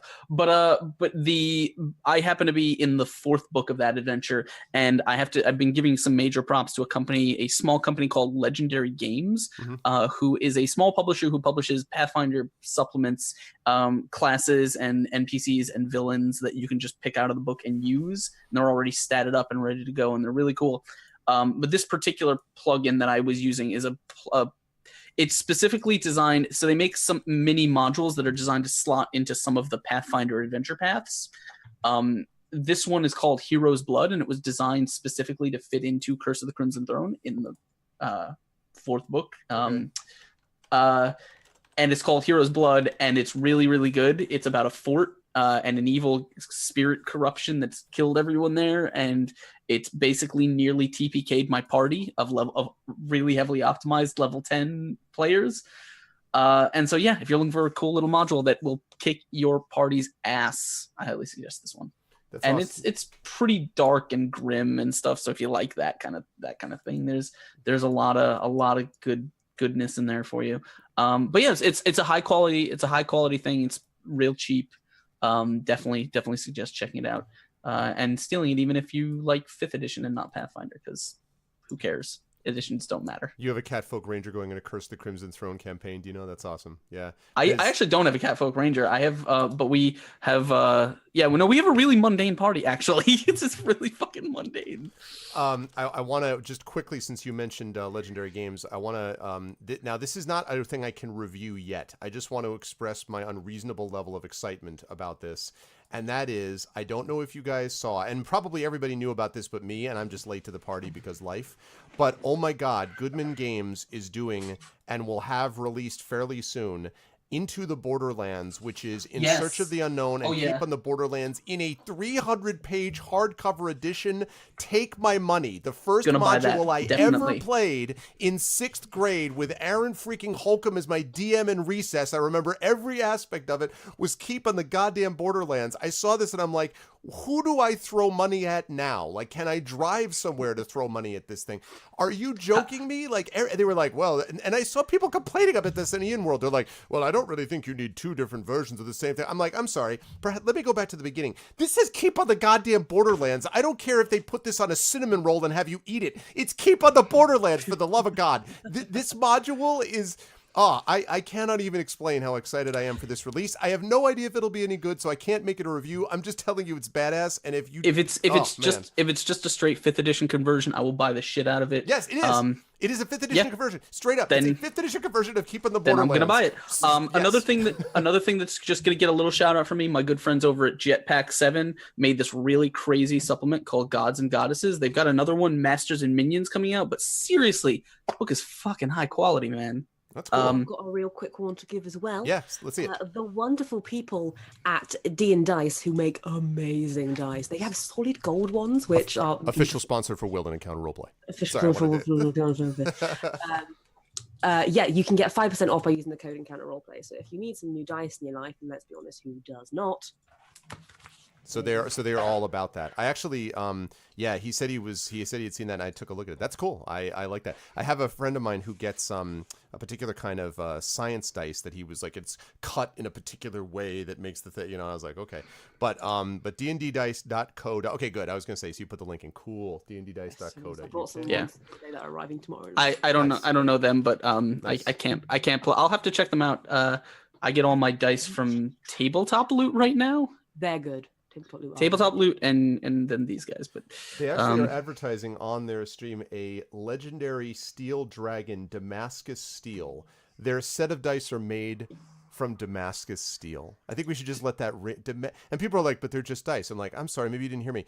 Let me put that on the echo machine. Damascus Steel. Damascus is, for anyone who doesn't know, it's folded steel. Yes, but folded steel is not nearly as cool as Damascus Steel. I just want to be clear. Pattern. It's pattern folded steel. But anyway, it's awesome. But that's cool. Yes. So see, we did get a product review. Are these fucking every iron? one of us no, these got are product steel, reviews. Right? $309 and $400. Because Damascus Steel. Right, but I mean, I'm joking. I'm not going to go buy Damascus Steel dice. I'm it's not. Cool. You can also get ones for like 15 quid, but still Damascus Steel, man. That's true. Can I get these ones for 15? No, but you could use Will. You could use Will's name and the Power of Encounter Roleplay and then to get it'll only 10% be off. $390. Oh man, Damascus Steel. We just need to talk Actually, to Will no. about that. You name drop him, and it'll The probably title be of this more. episode is Damascus Steel. If you sub to Will, he will get you a set of Damascus Steel dice for You heard it absolutely here free. first, folks. Stop to Will. You get free Damascus Steel. We like cut forward like 2 years. Will is lying homeless in some gutter in London, just being like, "I should never have paired with D&A dice. I knew this would happen someday." All right. Well, let us move on to Q&A. So, guys, the way that this works here is when we're doing questions and answers, we would like you folks to, if you could please, put question in all caps and then colon, and then the question that you would like to ask us. And I want one that I think I may have with Brahms, because I saw Brahms posted this. Yes. So Brahms asks the question, "Hey, guys, we're looking at starting a Blades in the Dark campaign." And I missed it because people are writing, which is totally reasonable. "My friend will be GMing. I've set up a Roll20. It happened again. I really have to get a chat that doesn't do this. For quick reference material so you can focus more on the narrative. Is there anything in particular we like to have quick access to during a session?" So I guess what sort of statistics and things do we want access to? I presume if we're DMing something. Now, I have not DM'd Blades in the Dark, but what stuff do we want quick access to? I suppose in Roll20 or maybe, I don't know, or elsewhere, that we need to be able to refer to quickly when need be. Do you guys have thoughts about that? Well, the main things that you need, you get when if you're doing them on the Roll20, and you put your system as Blades in the Dark, you get the sheets that you need. It has all your information for your specific, where you fill in with all the information for your specific class that you choose, which are the most important things. As a DM, it would help. It would really help to have either PDF or the actual book. The books are beautiful anyway. I wanted to have a book. I didn't even DM. I wanted them with the books. They're beautiful. By your side, because there's because it's based in one city, there's a lot of lore that goes along with that city that you kind of need to have a sort of working knowledge on. Right. So I'd say either have a PDF of that if you can, close to hand, and you'd be set to go. Okay, I would agree. I would agree with that. Not necessarily in the Blades level, but for example, in AME, Adventures of Middle Earth, I have now the Rovanian Region Guide, which is helpful because even though we haven't gotten to the Mirkwood campaign that's really linked to it yet, even in Wilderland Adventures, they're spending some time hanging out, or they did spend some time hanging out in Bjorn's house, and the Rovanian Region Guide has more details about Bjorn as a patron, as what his house looks like. Basically gives you a map of the Long Hall. Side note, this is the coolest thing ever to actually have a blueprint of Bjorn's house, but anyway, I digress. So yeah, having that information close to hand can be very useful. Esther, is there anything that you want that's like straight up, I want to have this close to hand, not necessarily in Blades, but in anything, basically? So this is probably really useful in Blades. I've not DM'd Blades, but it is an urban fantasy campaign. And I'm DMing Crimson Throne right now, which is an urban fantasy campaign. So and I've done that game a couple times now. So I have experience in what is probably what I need to keep myself at. Okay, urban fantasy campaigns are different than traditional fantasy because a city is a big place and there's a lot of things to see, to the point where when you have a small town, it's easy to name drop things that the players pass by and see, and the people and stuff, because there's only a few of them. But with a big city, things can almost become like gray and not like everything just kind of blends into a background and it doesn't really matter. You just pass by nameless people and places and stuff. So one of the things that really rejuvenated my ability to keep the city, even though the players were walking the same streets and going to the same places, feeling fresh, was to basically write myself out a long document of just tons of little scenes of people walking down the street, things that you might see on the streets of this place, or places that you might pass, just things that might, like vistas or scenes or interactions or things, I don't know, anything that might catch the player's eye. And whenever the players go from one place to another, or they go out and do one thing, you just pick one or two of these things, and you just say, like, you're walking down, this district, and you can see there's these people. You watch as you describe a scene of someone getting mugged in the alleyway, right? And then the mugger hits them and runs off or something like that. And it's like, and then as you're walking this way, down this district, you see, the guards are in the process of shaking down a caravan and trying to get a bribe out of them. And, just these things that you can write down so you don't have to invent them on the fly. And they just always, because if you don't do that, if you just say, okay, you leave your building and you go to place X, and there's nothing in between that catches their interest, then it tends, the environment as a whole tends to feel kind of lifeless and unimportant. And I think keeping it interesting and fresh and feeling like it's always moving is a really big part of selling that urban feel to players. Right. And will help you immensely. And one thing that goes well with Blades that I just remembered is it's very, very, very good to have the map of the city with you, because you'll find your players go all over. They could spend their entire time in one little portion of the city. Yep. Or right. And with ours, they're everywhere. You start in one area, you go to another, you go to another, you go to your score could involve going around the entire city. And where these things are in each different place. Cities are broken up into districts and stuff, and so it's a good idea when you're if you're doing this thing where you're writing down a bunch of vignettes or scenes or things you can describe, like write them so they narrate the flavor of what part of the city the players are in, right? They're in a really ritzy district, or in a really seedy district, or in the outskirts, or they're up in the high building, like whatever it is. They shouldn't just be things that happen. They should be things that happen to sell the environment and the tone to the players, right? I agree with Tren about and what Tren and Louise both said about, or actually what all of you just said about vignettes and this idea of a grab bag of vignettes. I also want to say that the center of those vignettes to me should often be characters, personalities in those environments. And sometimes those personalities and characters can become useful enough to you that they become larger figures than you might have expected in the campaign. Right. Cubicle 7, again, to use them, does a very good job in a lot of these region guides of providing characters, NPCs that they're likely to run into. And you may think to yourself, well, what is the point of having like these 4 random people? It's not that you want to then go looking for the point where they meet one of those 4 people. It's that if one of those people is somebody that your party is likely to encounter, the fact that the party may then grab onto that and use this thing where it's like, I really am interested in knowing more about this NPC.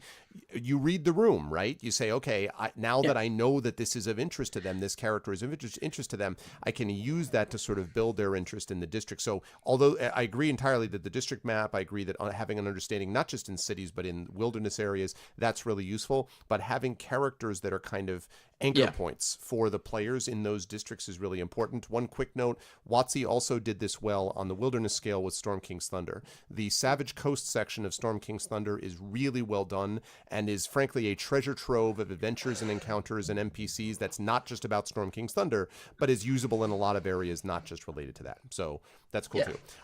Okay, couple more quickly because I know Askren's got to rise up on that. It's fine. I told my group that I might be running a couple minutes late. And it's like 6 billion years in the morning for Louise. So so let's see. Frank asks, are there suggestions for a very easy or lightweight RPG system for a heist? I'm really into Powered by the Apocalypse systems, if anyone knows one that would fit. Blades in the Dark, 6 and 20. Yeah, Blades again. Yeah. I wouldn't heist. I'd have to look. I know John just name dropped like a shitload on Twitter. So if you look up John Harper and scroll through his tweets recently, you'll probably see him name dropping a ton of systems, probably ones you haven't heard of, and what they're generally used for. So you might find something in there. I don't know how lightweight Blades is. So, I mean, I know I have the rule book, but I don't know necessarily comparatively. It's relatively easy to get into. It's because it's a different rolling system. It can be a bit confusing at first, but you play one session and it's easy to understand.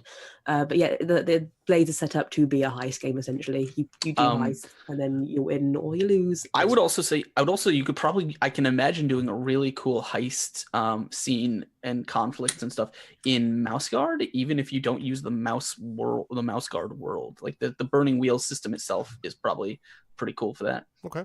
I'll buy that. Nonstop asks, question, favorite event you got your players to go through? Nonstop, can you explain what you mean by favorite event?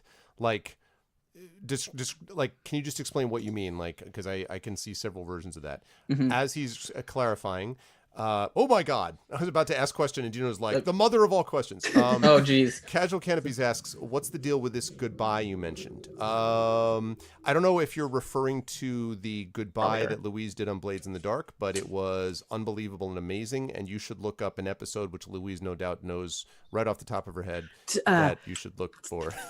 Episode, I'm honest, the season 2 finale. That's it. The season 2 finale, which you can find on Not So Speedrun's channel, that was really, really, really good, and you should check it out as an example of good role playing. You should also watch the rest of it so that it doesn't completely spoil, her Kara Slinks leaving. But I think the okay, reason it was so emotional was because that was not only the character saying goodbye, but it was me saying goodbye to the cast, because it was the only chance we'd get to say properly goodbye.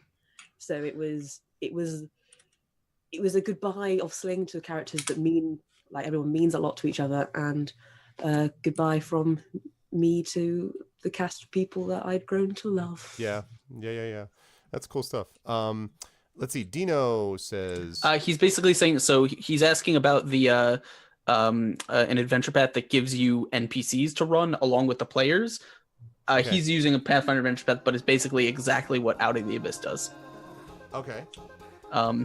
So do you have tips on that? The answer is, if you can't keep track of all of them, get rid of them. That's what I'd say. There is one example that I'll give. Thank you, by the way, Mr. Murphy, for the follow.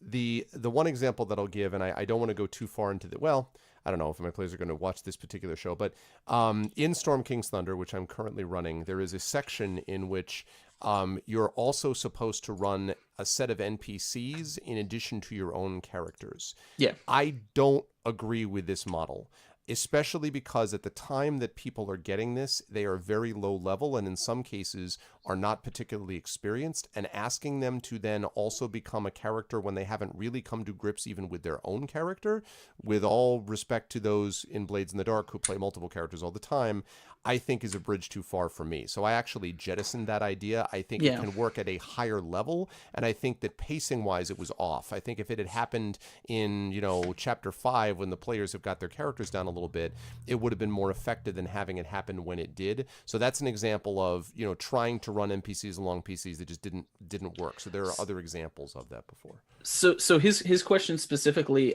is, do you have any tips for like keeping up with combat and things like that?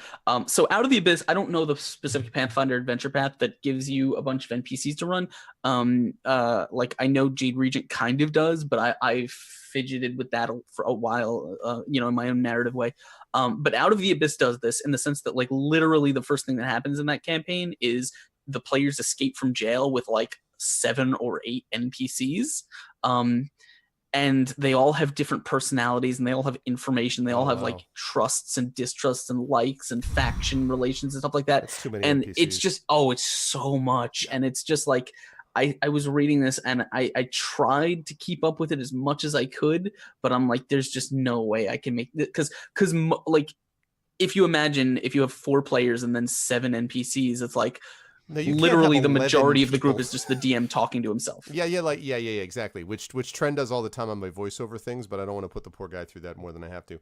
No. Yeah, that's wow, that's crazy. Yeah, I would throw it out. If you can't keep up with that, just throw them out. Get rid of them. But I would say that in combat, by the way, it is, leaving aside going against what I just said 2 seconds ago with Storm King's Thunder.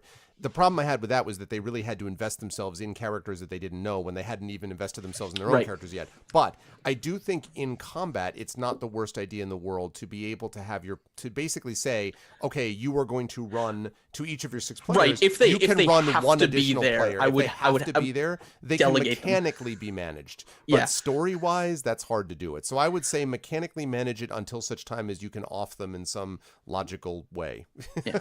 I would delegate running them, but even still, like if you have a ton of NPCs, it's just gonna make every combat take forever. Yeah, which Oh, is just the kiss of death. And more like cast of thousands does not automatically equal better complexity. No. Which is an issue of that too.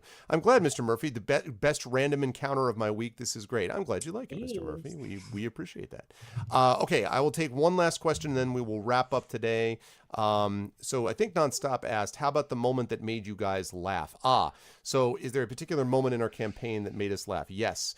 I will go first. Right after the previously mentioned Adventures in Middle-earth campaign event where everyone is feeling all the feels, for some reason, and I blame Trendane because that's always a good idea, we got into this thing where we started to make jokes about like golf puns. Don't ask me how we got on this subject, but about 5 minutes of just straight like dad puns combined with golf puns.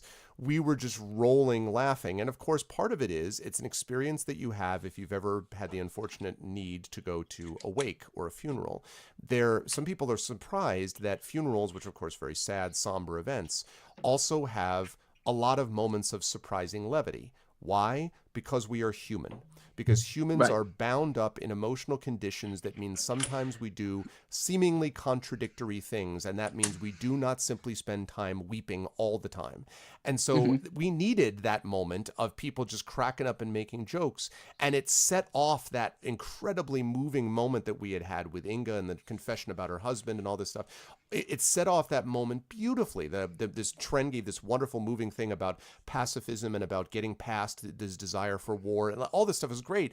And then we had some golf jokes, and it wasn't immediately after, but it was close, and it really provided that benefit. So that really made me laugh, in part because I had felt so much of the feels, leading up to that before. So it was, that's right, because Tani had said par for the course, and it was like, maybe that's not a thing. I'm like, actually, golf is referenced in The Hobbit in the world. It is, it is. Yeah. It was made because of the goblin's name was golf. So, Louise, what made you laugh recently in a campaign?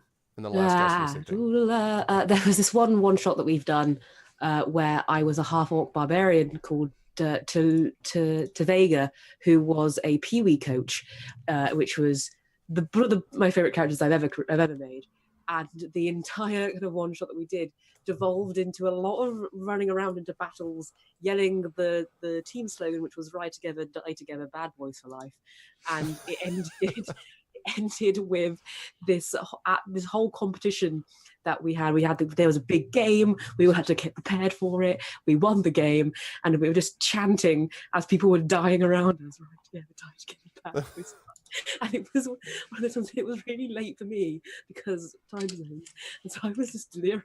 Like 4 a.m. I'm like, right together, die together, bad boys. It was great. It was a great moment. That's awesome. Yes, the tiredness also adds to everything is funnier when that happens. That's really cool. All right, Ashken, what has made you in recent events laugh that is suitable for public consumption? But before that, before that, I just want to say, you're super right about laughter contrasting, because, for example, for a long time I used to try and keep any form of levity and humor out of Writhing Moon, because I thought it interfered with the tone. No, horror and laughter are what it's about. Right. Yeah. Right. And that's the thing is, and these days it's like we have tangential moments of us joking around that are not in character. Yep. And it's like, I think those add a little bit of, even in the most horrific movies and the most horrific video games, you need those kind of moments of just, picking yourself up and not being dragged on the floor the whole time. But so I was originally going to say it was the time that so I DM a campaign for all women, a bunch of women, Razor Coast, my pirate campaign, and they have this habit of they pair off really well, and so Haley and Novalisi, they both love like getting together and seducing the drunkest person in the bar that they can, specifically so they can rob him. Okay. And so they decided to rock up on this really drunk orc and basically bring him back to their room. And it basically became we kind of knew this is where it was going to go, but it basically became a game of me and them sort of playing chicken, because they didn't expect, like, as soon as they got to the room, they were like going to try and take the orc for everything he has. And he was like, nope, he drops his pants immediately.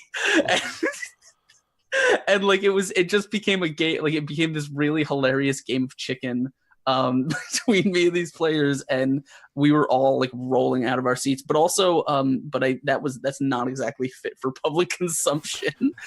It's okay. No, I like that you went on to tell it anyway, though. Like, yeah, this isn't. But let me explain. You need to. I think you need to know how good that game is. Gotcha. But no. One of the most hilarious things was actually in Mouse Guard. You have the mice, and their mortal enemies, the weasels. Okay. And so we just got it because Bronze Girl had left our game recently due to scheduling things, and so we saw her off, and it was a really emotional thing. And we got a new player. And this new player I'd played Mouse Guard with, but she didn't know anything about the story she was walking into. She knows the campaign that we played with Eric, where we fought some weasels, and weasels were the enemy and stuff like that, right? And so she came in and she met our party. And she's like taking notes because she technically got sent there because we're supposed to be court-martialed eventually, and she's going to be the one that's providing the evidence for it. So she's like writing down everything we do. That's not like by the book, taking notes. And then we're like, hey, travel with us to this town. We have business. And then we take her to this town, and like the weasels have set up an encampment outside this town, and we literally just walk in, and there's weasels and there's ferrets and there's like, and she's like, because she knows the world, but she didn't expect that, and she's just with her book like, what? Like she didn't know how to react to this, and we're just like, it's cool, it's fine, they're our friends. Welcome to our world. Yeah. And so it was really, really great, sort of seeing her reaction to like learning just how far away from the rails we had deviated. That's funny. It's actually when we had the two people come in and the one person left in the Rise of Tiamat campaign, they had actually been watching the campaign for a while, so they did know some of it as viewers. And so when they came in as players, it was interesting to kind of give them that extra step. So, but that's funny, yeah. So humor is important. It is a thing. You should implement it. So, but I should let these folks get on out of here because one is late for a game and one is late for sleep. So I will start with our regular, who's proven his regularness by being here twice now, and that of course is 2.5. 2.5. That is of course Askren. Great stuff today, Askren. When will the fine people see you next, sir? Besides on this show next month, but when will they see you on your channel? Hi, my name is Askren, and I am the host and dungeon master over at a channel called twitch.tv/explodingdice, where you will probably see me tomorrow at 9 p.m. Eastern, dungeon mastering Writhing Moon, our open legend horror campaign. Things are getting intense. Catch the back episode on the VOD. I think last week was probably one of our best episodes yet. So definitely great stuff there. Of course, we will also be back Sunday with Writhing Moon, Mouse Guard, The Dark Spring, where I am a player. And then, of course, we have The Daubers, which is a whimsical fantasy world created by a friend of mine on Wednesday. Thursday, we have Razor Coast, our female pirate campaign. And then Friday, I'm usually off. And then Tuesday, DM prep. Video games in between. Come hang out. It's a lot of fun. Or check me on Discord or Twitter or any of that stuff. I'm always down to talk about D&D and hang out with you. Good stuff, man. Thank you as always. Good stuff. Thank you for having me, man. I agree with checking out all of those things that he just mentioned. And I also want to thank special guest, Louise Moore. Thank you, Louise, again for being with us. Accidental legend, proving you were not indeed an accident as a legend. Same question to you. When will the fine folks see you here on the interwebs next? Well, firstly, thank you guys so much for having me on the wonderful show. Thanks so much.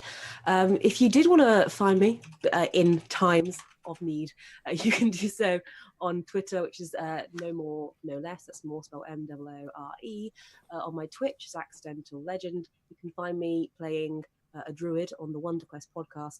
And before the end of the month, I think we'll be back on the D&D Twitch channel with season 2 of Learn by Plays. I'll put some links in chat. Follow along. Things are gonna be fun. That's really, really cool. And without sort of revealing anything, I'll just say that you should you may see Louise around these parts again sometime. That may happen. What a mystery. I know, exactly. I'm not going to be transparent. See, anyway. But thank you so much to both of you. I will let you folks go and continue with things here. But chat, can we get some love for Askren and for Louise? Thank you guys so much, and I will catch up with you guys soon. Thank you guys. Thank you. Bye-bye. All right. There we go. Good stuff. Good stuff. Yes, what could that mean? Exactly. Good stuff. Well, thank you guys. This was a lot of fun. I hope you have enjoyed it as well. So the stream is not over for two reasons. Number one, I did want to get a little bit of other playing of something done, and so we are going to be doing that in just a minute. But also, one thing I did not get a chance to do the other day is on Tuesday, as he switches over. On Tuesday, I was supposed to be doing the Chat Chosen Game of the Month nominations for the Chat Chosen Game of the Month, and I didn't get a chance to do it. And the reason I didn't get a chance to do it is because the Adventures of Middle-earth campaign ran a little bit over, and then I had to get immediately ready for D&D with GOG, which is Storm King's Thunder. So I was just like running and doing a bunch of stuff, and oh my god. But anyway, we will see what's going to happen with that. But it meant that I didn't have a chance to do what I wanted to do on Tuesday. So we will be doing it today instead at the end of the stream. What I want to do now, though, is because we have a little bit of extra time, as I would expected we would, I am going to play about an hour to an hour and a half, roughly speaking, of Pool of Radiance. That's right, the OG Pool of Radiance, which I started playing a couple of weeks ago. So I'm going to do some of that. Then we will do the vote for the Chat Chosen Game of the Month nominations for that. And then I will let you guys go. And tomorrow we will have more Dungeons and Dragons. I hope you will stick around for that, because if you like D&D, you'll like this also. But if you do not, then I want to thank you for stopping by, and don't forget to follow and do all the things. And I'll see you tomorrow for D&D Infinity and Beyond as we continue with the Rise of Tiamat. But now we are going to continue with some Pool of Radiance. So I am going to thank you so much again to Louise, and thank you so much to Askren. You guys are awesome. I really have been enjoying the Masters of the Dungeon show. I have to say, we've had a lot of people talking to me about this show in particular. Just in chat, for example, I don't know if Kooky Canuck is here. I'm going to call him out if he is. Yes, he is. Kooky was saying to me that he actually has taken stuff directly from Masters of the Dungeon and applied it. And I've heard that from a few people, and that is awesome. Part of it is the teacher in me, that I love hearing that stuff is actually helping people. But part of it is just that I love what this is, which is sort of everything that we do is oriented around community. And so being able to do something that is of benefit to the community in this regard, I think is super cool. So I'm glad that it's having a good effect, and we will continue to do it. So that was good stuff. And yeah, again, if you get a chance, I'm not going to say anything more about Accidental Legend. I'm just going to say you may see this person again around here, but you should definitely check her work out, because she really is a very, very good role player. And you should absolutely check out Askren's channel, because he does a lot of really cool stuff. I actually really like that Razor Coast campaign that he's been running. I think that's a group that has some good chemistry as well. Sometimes he and I are casting at the same time, so I don't always get a chance to see it, but I feel like one of those, I don't always watch Askren, but when I do, I prefer his, like I don't always get a chance to watch, but when I do, it's really neat to be able to stop by and check him out. So please make sure that you